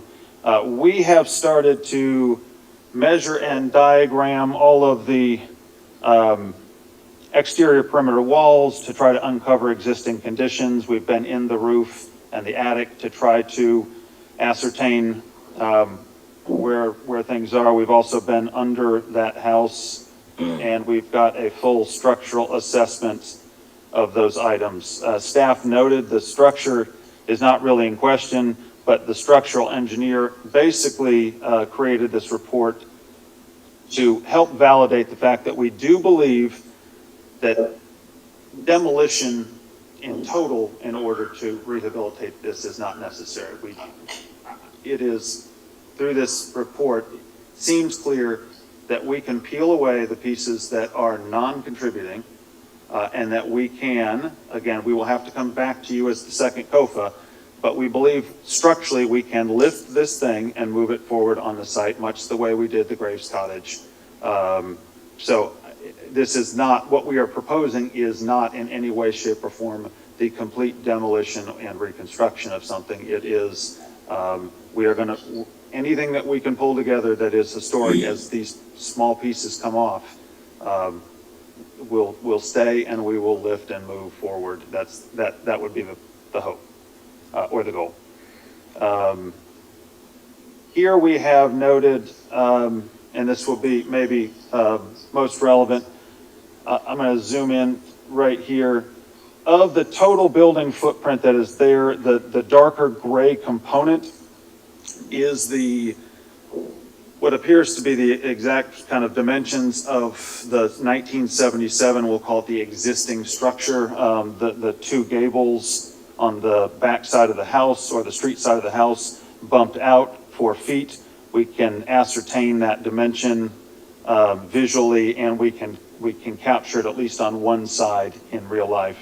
The porch is a 40-foot 6-wide porch that does prescribe to the bay spacing from the photos that we've been able to try to do our best to measure.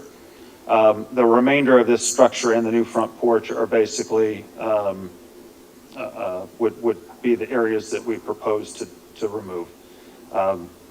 With that, we have suggested and kind of met with town on a couple of occasions that it would be an interesting notion. There's a significant oak here. If we could pull that house forward, the same exact orientation and position as it currently sits on the May, but just pulled forward, we would go through that whole process of the second COFA to come back to you guys to outline the architectural and structural requirements and the material requirements that were noted in the staff conditions. All of that is yet to be done. We need to do more work, but tonight we have been instructed that this is really about the capability to begin that partial demolition and the preparation for a relocation and the approval to relocate. By placing this building on this property, it is in this location, it is with the understanding that in order to be compliant, we couldn't have accessory structures, we'll call it forward of that on the water side. So we would have to demolish the non-contributing shed and the garage element. And then you would potentially either maybe one of two options. You would either need a variance to say the 800 square foot footprint or 1,200 square foot total structure of an accessory building. We would need a variance to consider this structure as an accessory building to a new building, a new home. That seems like a small request to Board of a variance to maintain a historic and important contributing structure, but it is something that we would have to go through. The other option would be that we would have to look at a potential lot separation in order to allow that to sit forevermore on its own lot. And there are, again, there are going to be hurdles to get through on this. That's why I think part of the reason for this separation of the COFAs, we'll handle one thing at a time. Got some attic photos here too, to the extent. The entirety of the attic has been completely rebuilt, although we are able to locate the areas that are new versus the areas that are original to the 1,315 square foot footprint based on some of the ceiling joists that are under here. Obviously, there's a lot of new work as well, but the entirety of that upper floor basically from the ceiling up has been completely rebuilt and reframed, as has most of the exterior siding, all of the soffits, fascia, trim, windows, doors, etc.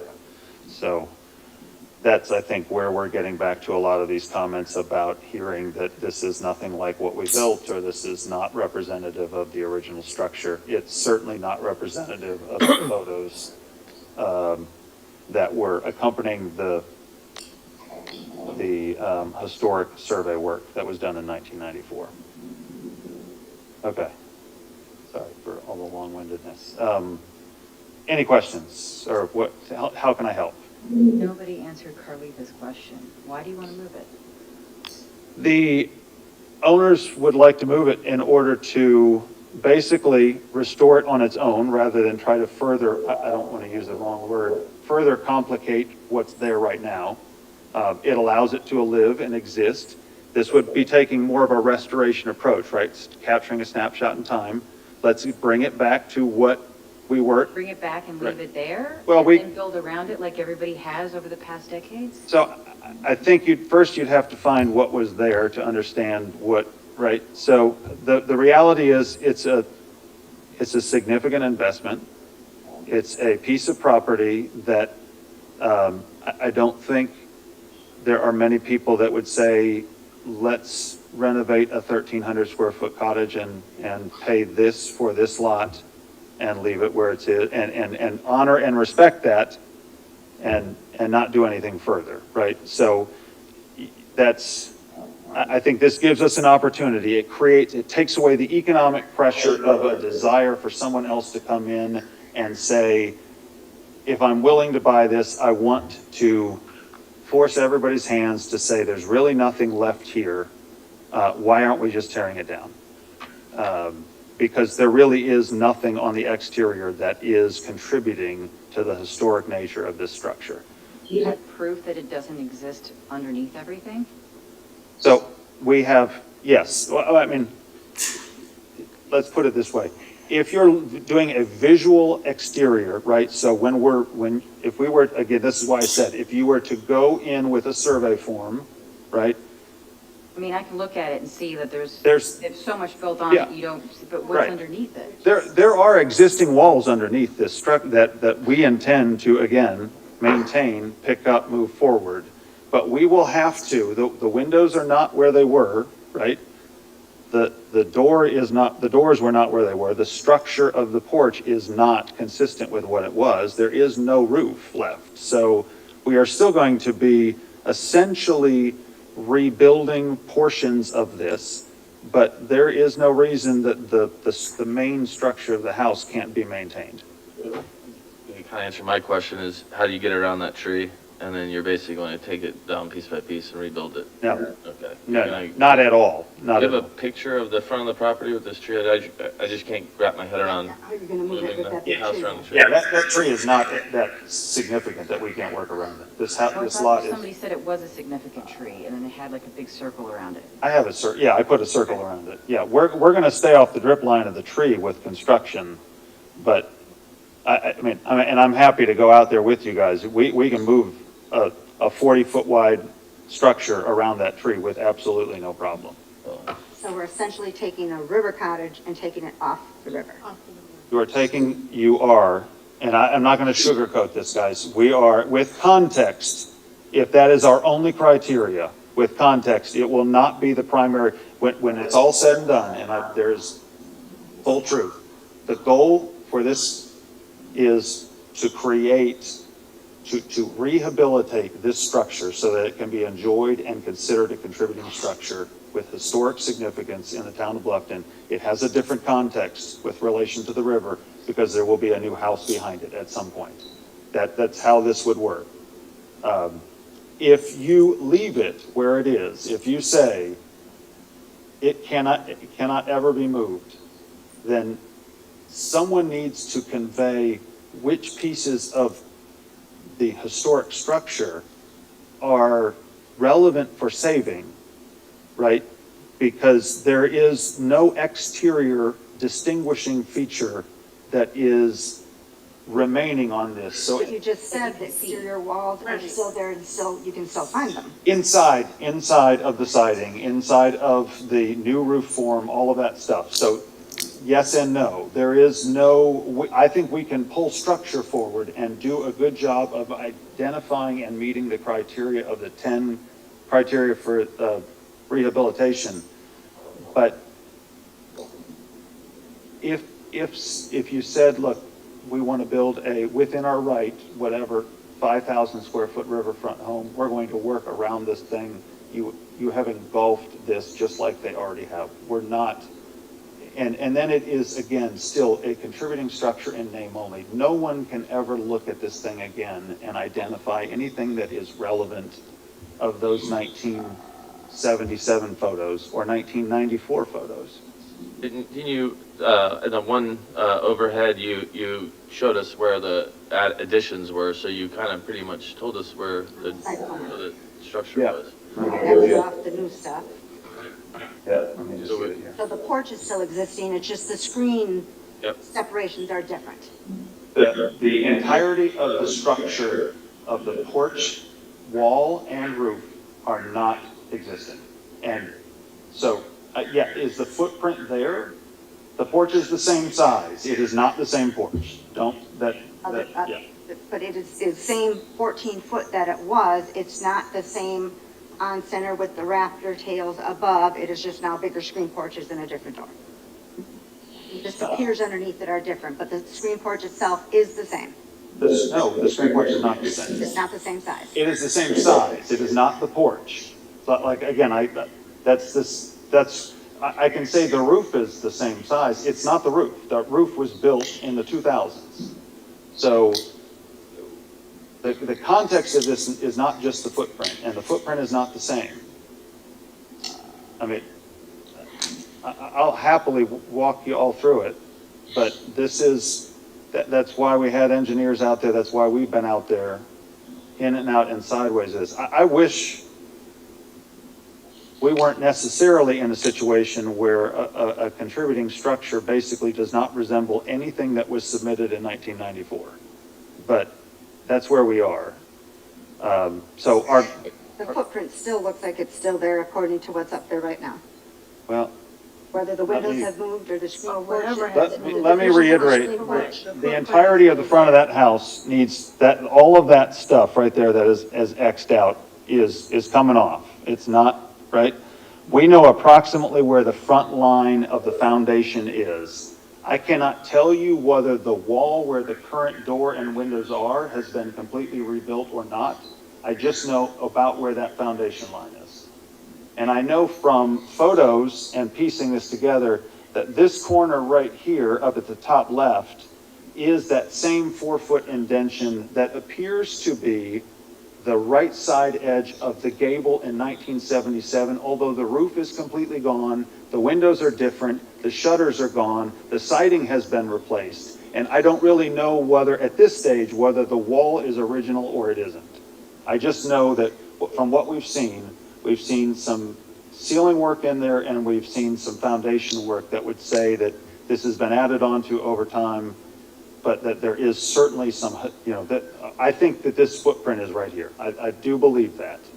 So that porch is just different screen divisions. No, it is not just the screen divisions. I'm sorry, I don't want, it is nearly every structural element of that porch, including its roof, its ceiling, everything about it. The roof off yeah, right.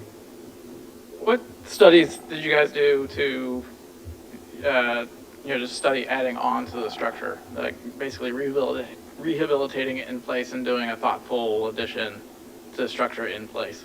We have not. You have not studied that at all? We studied the likelihood of, again, internally with the Murphys. Let me zoom back out here.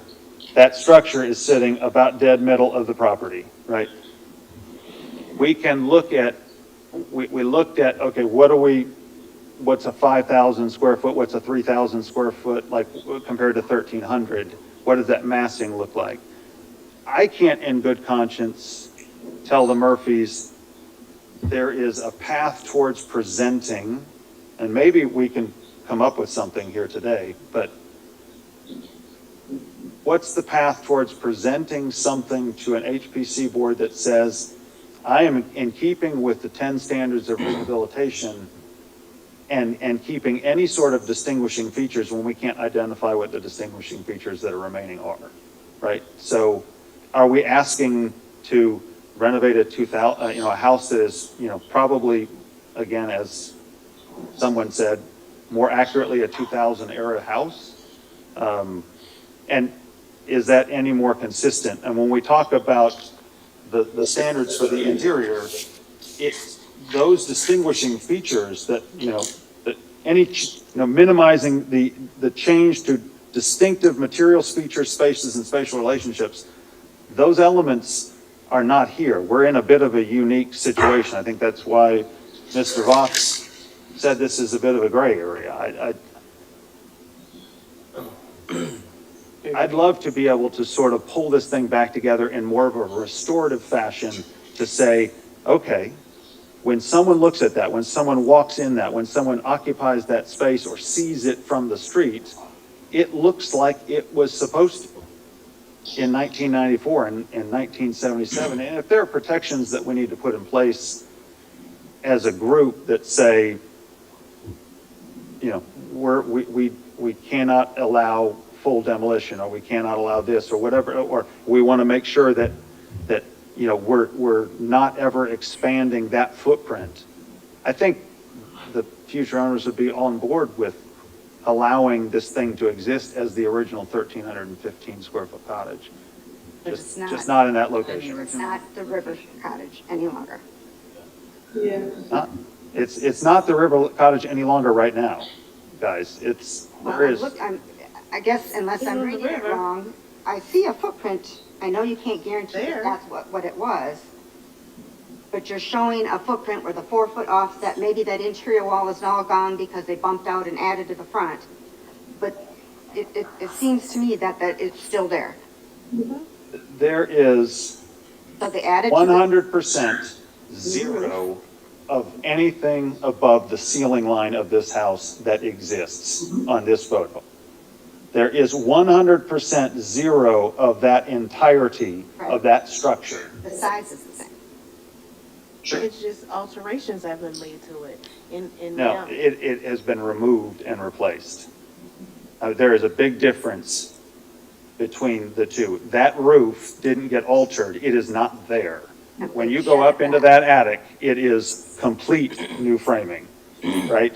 When you look at the front of this house as it sits right now, or the rear, I'll say, you cannot point me to any one architectural element on that page, short of the chimney, that is visible to the eye that exists. that was there in 1994.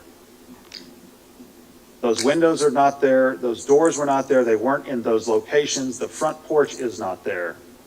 The siding is different, the roof is different, the columns never existed, there was no porch. None of the foundation for that porch was there. Somewhere inside of there is some foundation, and we have uncovered it. But this house did not exist in 1994. And this is not renovation stuff. This is full-on recreation, including the entire left-hand wing in this house. They didn't do anything wrong. They applied for the permits, but this isn't the contributing structure that was listed in 1994. Do you have any other questions for the applicant? Let's go ahead and begin our commission discussion.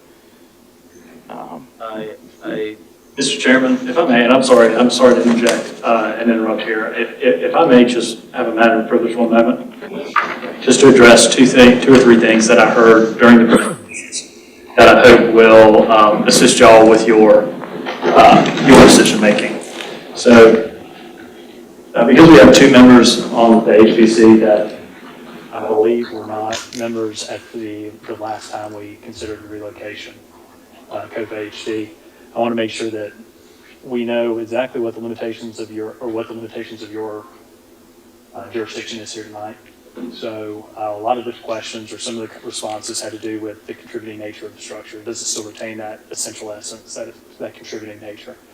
It's important to remember that those are things to consider as you go through your criteria that's listed in your staff report, but ultimately the determination as to whether a structure is contributing is vested within town council, not HPC. So under the code, the UDO, the town code, that is considered a contributing structure. And even with the modifications that have been made today, it is still considered contributing. And there has been no application to remove that contributing status as of yet.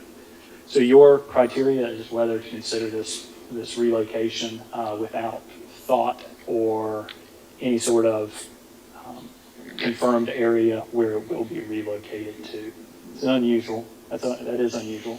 And part of it also makes sense in this application because this is a somewhat complex application that takes into account the multiple carriage houses that are on the property right now, how you can move it onto the property while not creating additional zoning complications under our form-based code.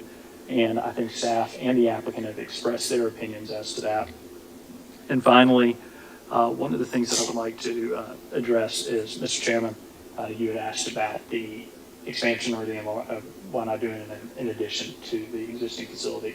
It was touched on by staff is that it is currently a non-conforming structure because it is built within that OCR setback.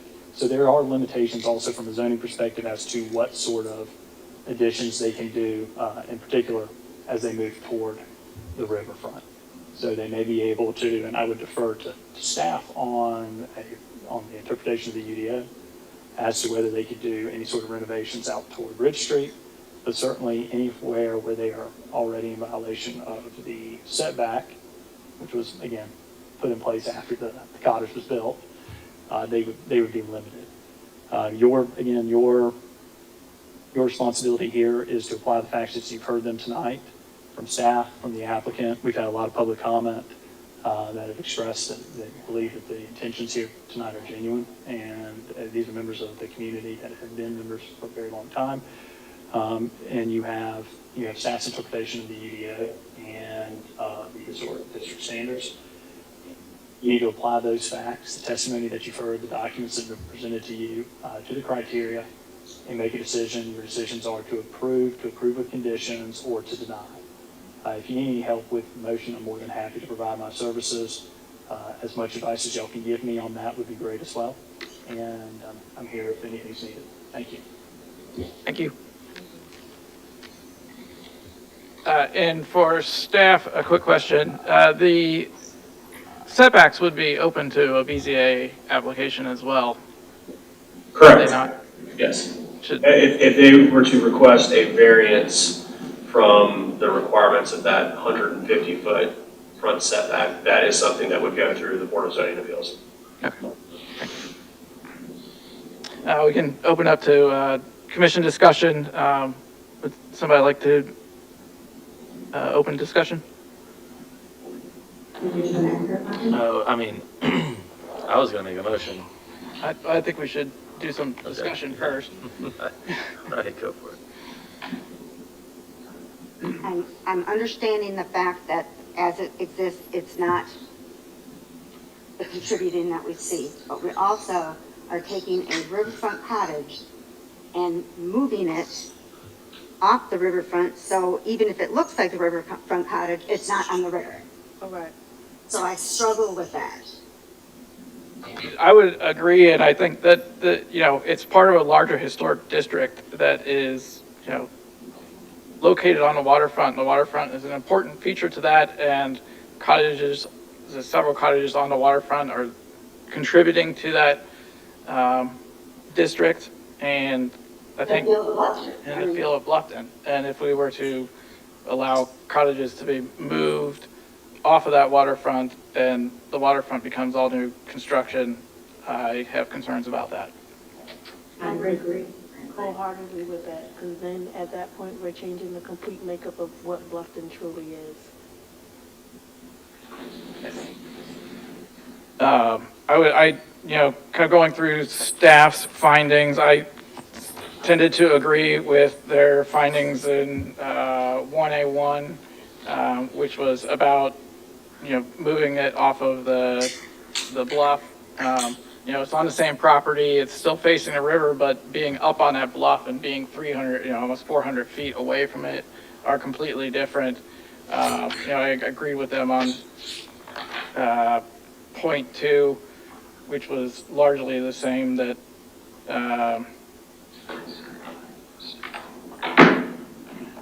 was that the Old Town Master Plan supports that we shouldn't be moving contributing resources off of the riverfront, and that in point 4, which was very similar, and where were we? There, point 5, which was that the historic character of the waterfront location was important to the structure, and point 6 and 7 as well. In particular on point 7, I think that the applicants have said they didn't really study other alternatives, and I find it hard to approve relocation as kind of a first solution. I also thought that the applicants submitted kind of some 1, 2, 3s in their response of what they saw were extraordinary circumstance. And I have a hard time believing that likely pressure for future alteration in the future because of the economics of the situation is an extraordinary circumstance. I really appreciate the effort to rehabilitate, but I think it's difficult to sort of peg the relocation to the rehabilitation that's returning everything to its original scale, mass, and proportion. And those are my concerns. I think it makes it hard for me to see a way to supporting the relocation. Mr. Vice Chairman, could I ask maybe a follow-up question to that? Would that be, is that okay? Sure.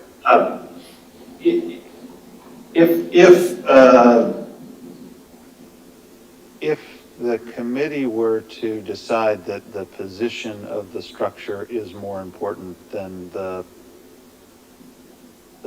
trying to sort of contain the original spirit of the cottage and put it forward on the property, let's say, is there a, what is it, could we get some, perhaps could the client, could the potential buyer get some perhaps feedback from committee on understanding that there's really not anything in the exterior that was sort of consistent with what, say, 1994 survey? How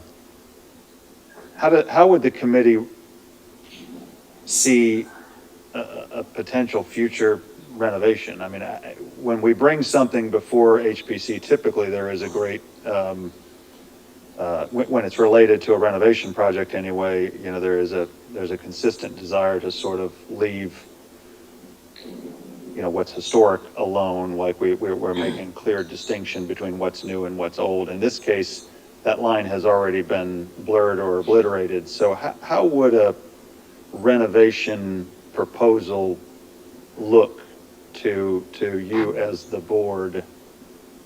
Is it a much more liberal interpretation of, or would anybody physically say, hey, that right there needs to stay? I think that's a difficult, I mean, it's a little bit out of our purview in that, you know, it's on the list, so we're considering that that's historic, it's on the list. But if your intention was to take it down to a smaller cottage, I would think that you would, and particularly that you're against the park, that you've got some opportunities for probably some variances on the setbacks and some opportunities to. Well, it would be with the understanding you need a substantial variance in order to even build around it because it's setting over the setback. Sure.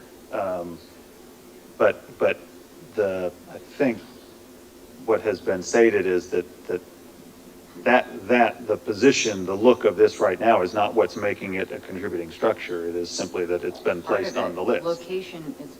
Location, certainly. Yeah, it's an important part. But the additions that have taken place between, say, 1996 and 2010 are not part of it, correct? The footprint is still there, even though you're sitting here saying, oh, well, the chimney is here, but this piece right here clearly shows that that's a part of the home. The footprint is still there. I think we would probably look favorably upon if you were suggesting renovations to the non-historic part, like a partial demolition of a non-historic part that allows you to do some renovation. I guess the whole idea of it being a river cottage is being on the river. So even if you fully rehabilitated it up off the street, it's no longer a river cottage. Right. Now it's a house on Bridge Street. Yeah, the architectural features won't make sense in its environment. Not move it to get rid of the new stuff and slide it a little bit so you can still have room to make a view for yourself. That's not up to us to do all that design work. I understand. Right. That's Well, I mean, again, that's kind of what I'm getting, because I think, like, from the client's perspective, if the goal is, if the position of HPC was that needs to stay pretty much as it is in its 2000 form, the additions need to stay, that's a different animal than, because most of what we're seeing is not part of the original contributing structure, we would have more leniency to build around it. Those are two very different positions. What you're looking for is, and we can all go through, but I have no issue with the partial demolition portion of this personally. It is really just the relocation of the structure that concerns me. I think that the overall goal of rehabilitating the structure is. To keep the integrity of what's there. Yeah, is very nice and would be important, but the relocation and I just really struggle with that piece, especially, I mean, just relocating off the waterfront. When the historic registered district is so focused on the waterfront nature of our town. And we're also obligated to follow UDO and what their suggestions are and what their rules are. So that's supposed to guide us in our opinions, not opinions, our decisions as well. Okay, thank you. Any further discussion? I know I talked a lot. Did anybody else want to have anything they wanted to add? I think we're all kind of in agreement. Okay. Do we have any other final staff remarks? Sure. Would the applicant like to make any final remarks? Okay. I'd like to open it up for a motion. so we're making a motion to deny this, right? If that's the motion you want. Well, yeah, I mean, can I see the go back to that one thing? Yes, exactly.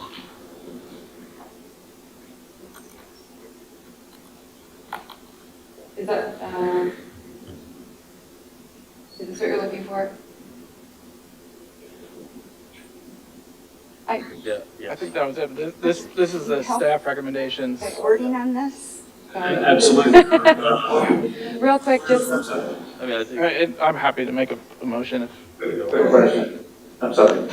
Just a point of clarification. If a denial is issued, are we still allowed to come back with a new application in the same? Or do we have any limitations to that? Yes, you can, it's only annexations, right? Yeah, annexations and rezonings have some limitations on when you can bring them back after denial, but requests for COFA-HD and for relocation, things like that, I believe there's no time limitation. There's no reason to request a table, there's no. The only reason that you would want to would request a table is to avoid, my understanding is, payment of paying your application fee again and getting back into the start of the line, having to start the process over with a new application. So but because of the complexity of this one, it is really a judgment call for you all.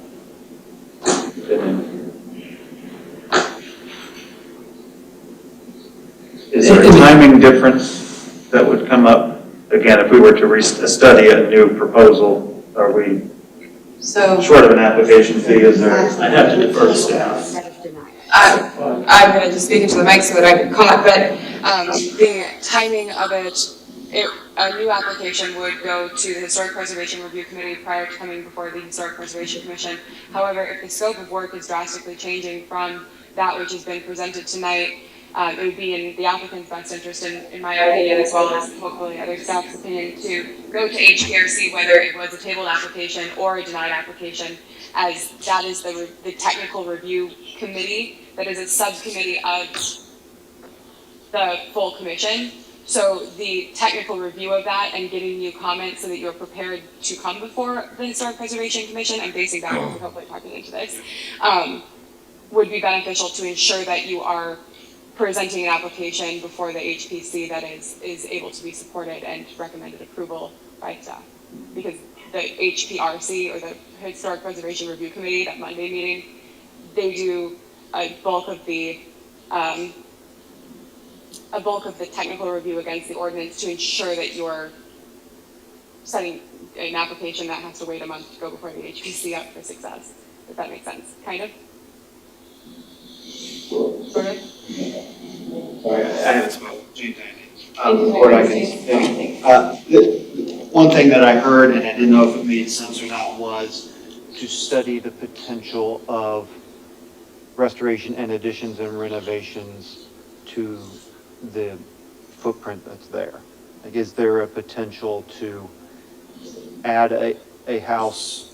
You know, I think we would all agree a 1,300 square foot house at $4,000 a square foot probably doesn't make financial sense for most people in the world.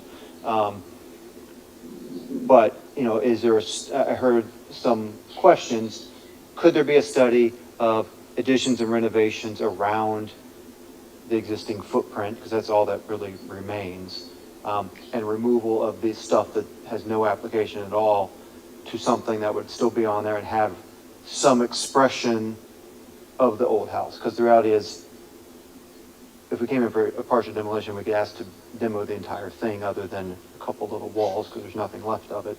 But we could come in and study the option of rebuilding the porch to look like that would be something attached to a bigger house in the background.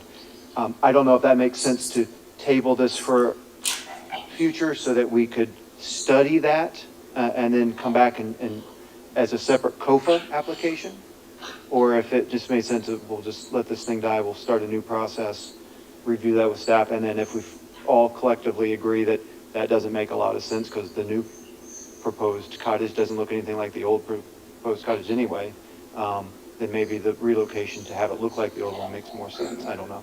Can you provide a little bit of clarity to me? Are you thinking like, well, we'll make the porch look original and we'll just stick it on something new? Or are you thinking like restore what was there and then add on to it?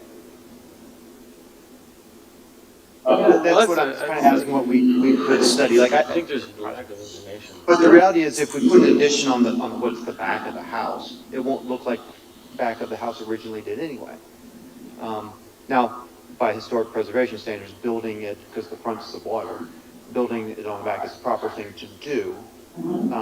But we all have to understand that whatever would be proposed to do that, it's not gonna look like the 1994 photos either. And it still give the riverfront cottage on the river side, you can still maintain that look that was there, and the Bridge Street view would, possibly be different. But I guess our biggest concern is a river cottage is the river view, or mine.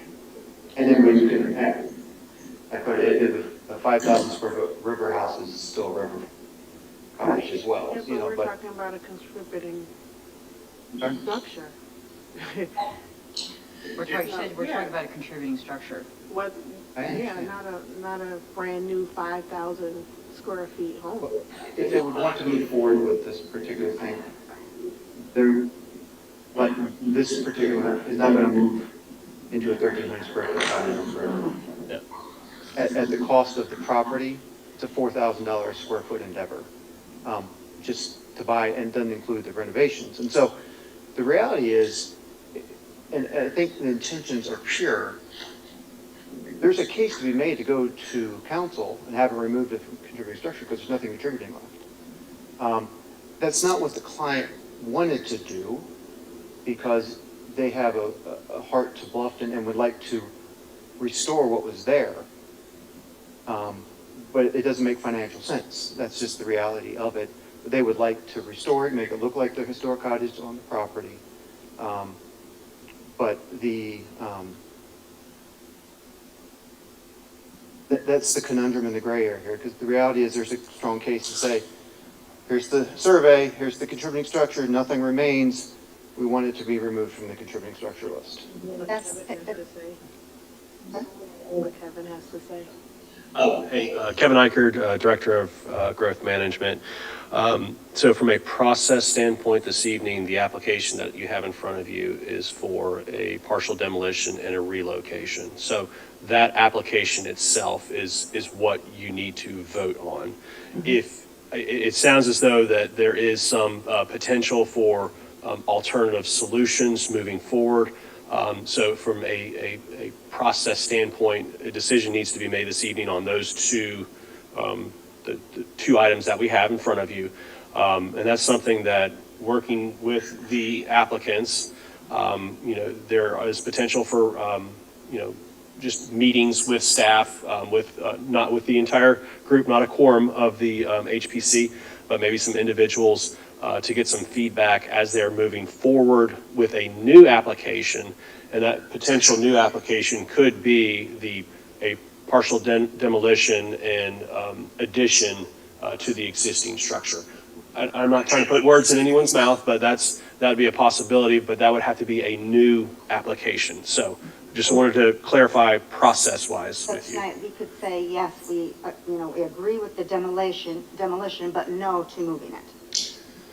It's pretty much, it's all or nothing. My understanding is that you're, because of the way that the application is set up, is that partial demolition, there's not sufficient information as to, without that relocation, there's not enough information to say, well, what is going to be there when you do that demolition? Thank you. How is that, just out of curiosity, how is that different than if we had been able to move it? With that, there would have to be a completely new application. But we can't do that, we can't do the addition as a completely new application? You can do an addition as a completely new application, yes. Right, but we can't gain clarity on the ability to partially demolish.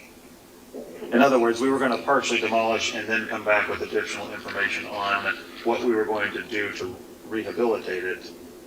And we were told that needed to be a second COPR, right? Well, Yeah, my understanding of the process and why it was put, and why we have this complicated process. It's not just to keep everybody confused here and make it tougher for people to figure it out. But I think the idea is when you go through, when you get the partial demolition approval, it's going to be conditioned upon a COFA HD being approved to show what the rehabilitation steps are going to be, as well as the relocation. So you would have that conditioned until you get an approval that is conditioned upon future approvals. Right. So that you can take steps on the partial demolition until you get the approvals on the relocation and the rehabilitation efforts. And part of that issue is that you're not going to be, I guess, the idea there would be then to prevent you from having to spend the money upfront on those second applications when this one is still conditional. I think that was the idea. I agree with wholeheartedly. I guess my question then is, why wouldn't that same logic apply to, can we get the partial demolition approval now and then come back with the second COVA for the addition in place? Why does it, what is the move? I mean, this is also helping us not spend money unnecessarily.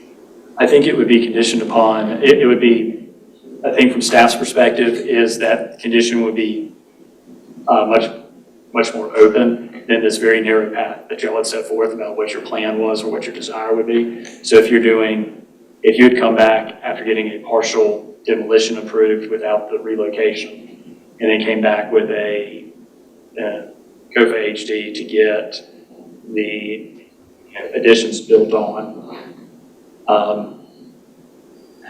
I'm just trying to think how you could do the condition of partial demolition without any sort of understanding what the rehabilitation efforts are going to be or what the additions are going to be. And that's why when it was conditioned upon the relocation, it made a little bit more sense. When you're doing a partial demolition COFA HD, normally what you would see is what the rehabilitative efforts are. So it sounds like in this case that and I don't want to put words in your mouth, but y'all have been very clear on this. Even though there's not been a vote yet, the relocation doesn't seem like it's going to be the preferred alternative at the moment. So what you would normally see with the partial demolition is that same application at the same time for what the rehabilitative efforts are.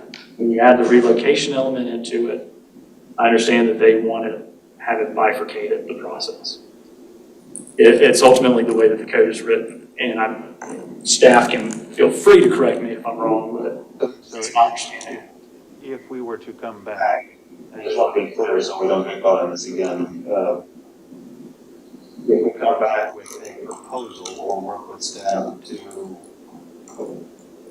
partially demolish and renovate or rehabilitate, that now would be an addition, partially demolish and add to the structure. That's not going to, we're not going to then be told, sorry, we got to split that in two, and you're going to come back again. I'm going to have to defer to staff on that. That's a staff question. And may I say one last thing? This is y'all's meeting, and we have gotten away from what y'all's role is here, and we're having discussions outside of you. If y'all are fine with that, because things are moving in a direction for a resolution here, that's fine. It's up to you. This is your meeting. Okay. And for staff, generally when we have a historic structure and there are non-historic elements, staff has recommended that the demolition of those non-historic elements is okay. Is that generally? There's something following it, saying what they're gonna do once it's done. That's it. Obviously on a case-by-case basis, but for each one of them, and I guess back to the original, the most recent question is, if this were to, hypothetically, if it were to be denied and it came back and the request was for a partial demolition in addition, that would in essence be one COFA. Mm-hmm. Right. We have right now we have one COFA that has both the partial demolition and relocation request. So this would be one COFA of take off new, add newer. Right, and then it's one motion. Yes. On our path. Okay, thank That would include all the sort of documentation of what we plan to do, right? That it's a one-shot.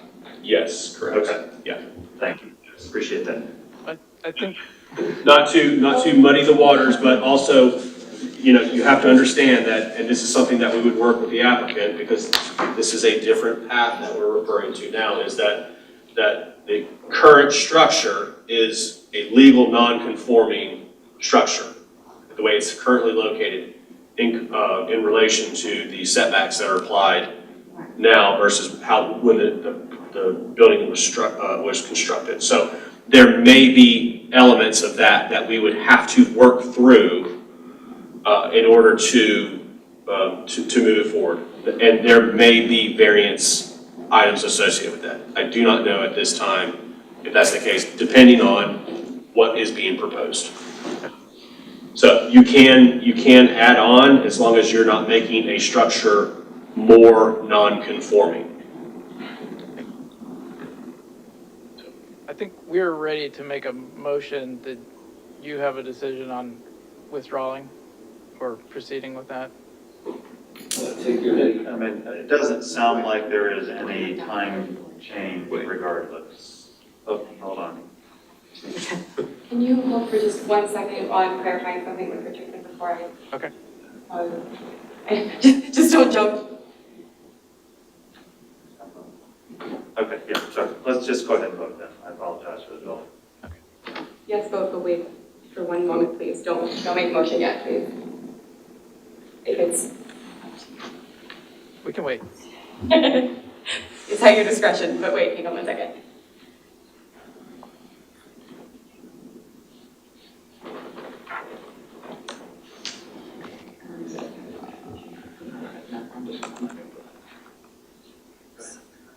Does that make sense? Yeah, it does. Okay. Rick, I'm sorry. I want to make sure that I'm not insane on process before I move forward.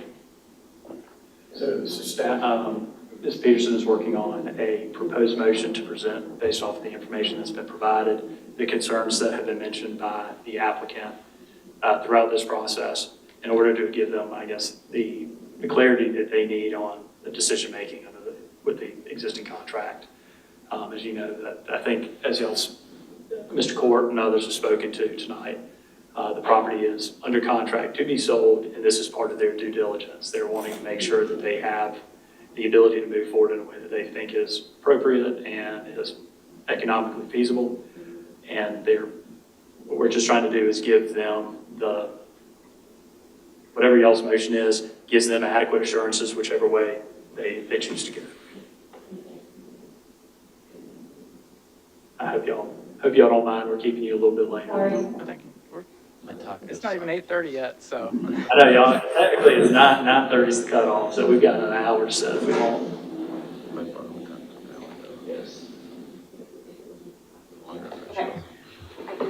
Sure. I think so. Okay, so my understanding, and hear me out before any thoughts. So potentially, I believe my understanding of what you were looking for is some sort of comfort level in the ability to remove some of that non-historic material from the existing contributing resource. It is a contributing resource because council has put it on the list, so it is a contributing resource, full stop. The staff report indicates that the biggest challenge with this is the relocation portion of it rather than the removal of some of that more recent work to it.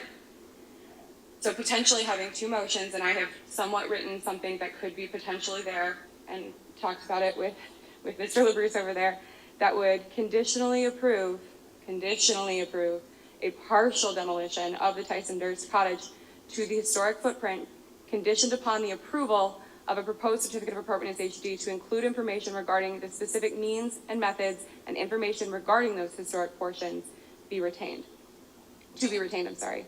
So that would allow for a partial approval of this that would give them the comfort that says, when I come back in 6 months, even if you 5 have all decided that you're all moving to Tampa together to start a commune, you still have something that is going to give them the comfort of, we've looked at this and we say that there is some sort of way that you could move forward with removing that. That is not saying that anything could be proposed.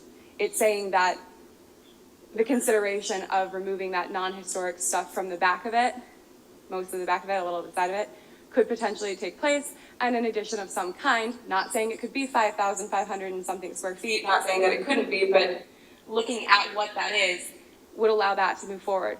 And then the second portion of that would be I move to deny the request to relocate the Tyson Durst cottage as request does not meet the standards in section 318.3 of the UDO as outlined in the staff report presented at the 6/5/24 HPC meeting. Because that's my understanding of what we were discussing. If I am off on that understanding, please let me know and I will go backwards. But that would give the potential buyers, because they're currently potential buyers still, some level of comfort that there is something that they can do with it while it isn't moving it towards the rear of the lot. It is also not letting it sit exactly as it currently is in its current state either. Does that make some sort of sense? It does. Richardson, have I misspoken? Not a bit. Okay. Stand in the computer and someone was. Can we say, Does somebody already? well, could we say, I move to Additionally. approve according to what Katie has just read? Can we do that? I move as stated.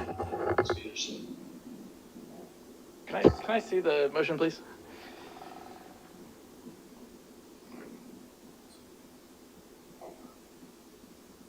Does that make sense?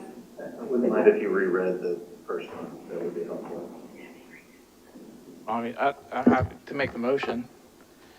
I move to conditionally approve a partial demolition of the Tyson Durst cottage to historic footprint conditioned upon the approval of the proposed certificate of appropriateness HD to include information regarding the specific means and methods and information regarding historic portions to be retained. Are we doing this as two motions and then Just one just motion. one? And also move to deny the request to relocate the Tyson Durst cottage as the request does not meet the requirements of section 3.18.3 of the UDO as outlined in the findings of the staff report presented at the 6/5/2024 HPC meeting. Second. Any discussion on the motion? I feel that there's still more information needed for me to feel comfortable to agree. What part in particular are you? So we're, It's basically with them coming and not knowing exactly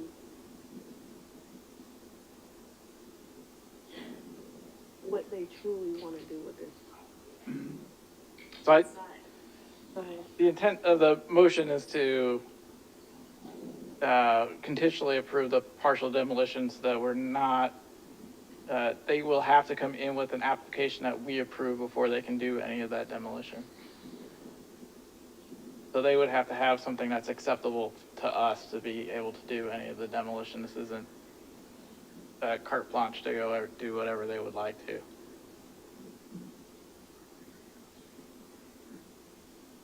So it gives them the ability to commit to a project that could include rehabilitating it back to the historic structure and commit some resources to that without. Where it is located. But we're saying no, they can't. Right, yeah, we are, yeah, that's the second part is to deny the relocation. And if you would like to read the motion.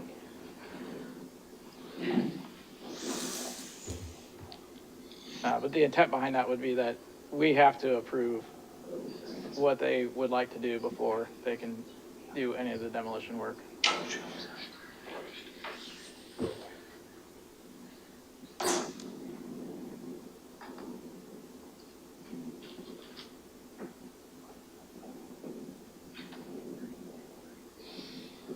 Okay. Okay. I'll second your motion. We had already seconded it, and we've already done discuss, so no further discussion. We'll vote. So those in favor, say aye. Aye. Those opposed? Nay. The motion has passed. And so, thank you for coming. We are moving on to the staff report, I believe.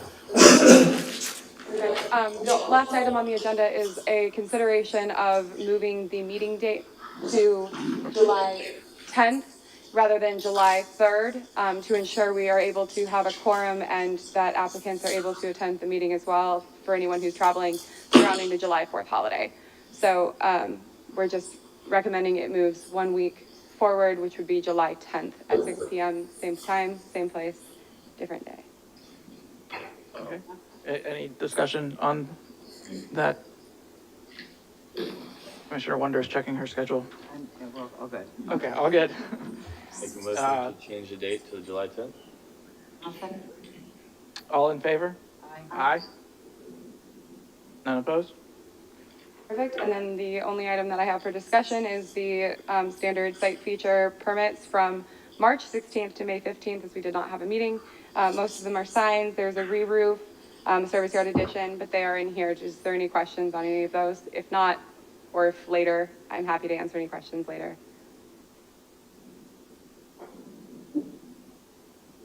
There's no motion. No question. So that's all we have. All right. Do we have a motion to adjourn? I move we adjourn. Second. All in favor? Aye. The motion, or the meeting is adjourned.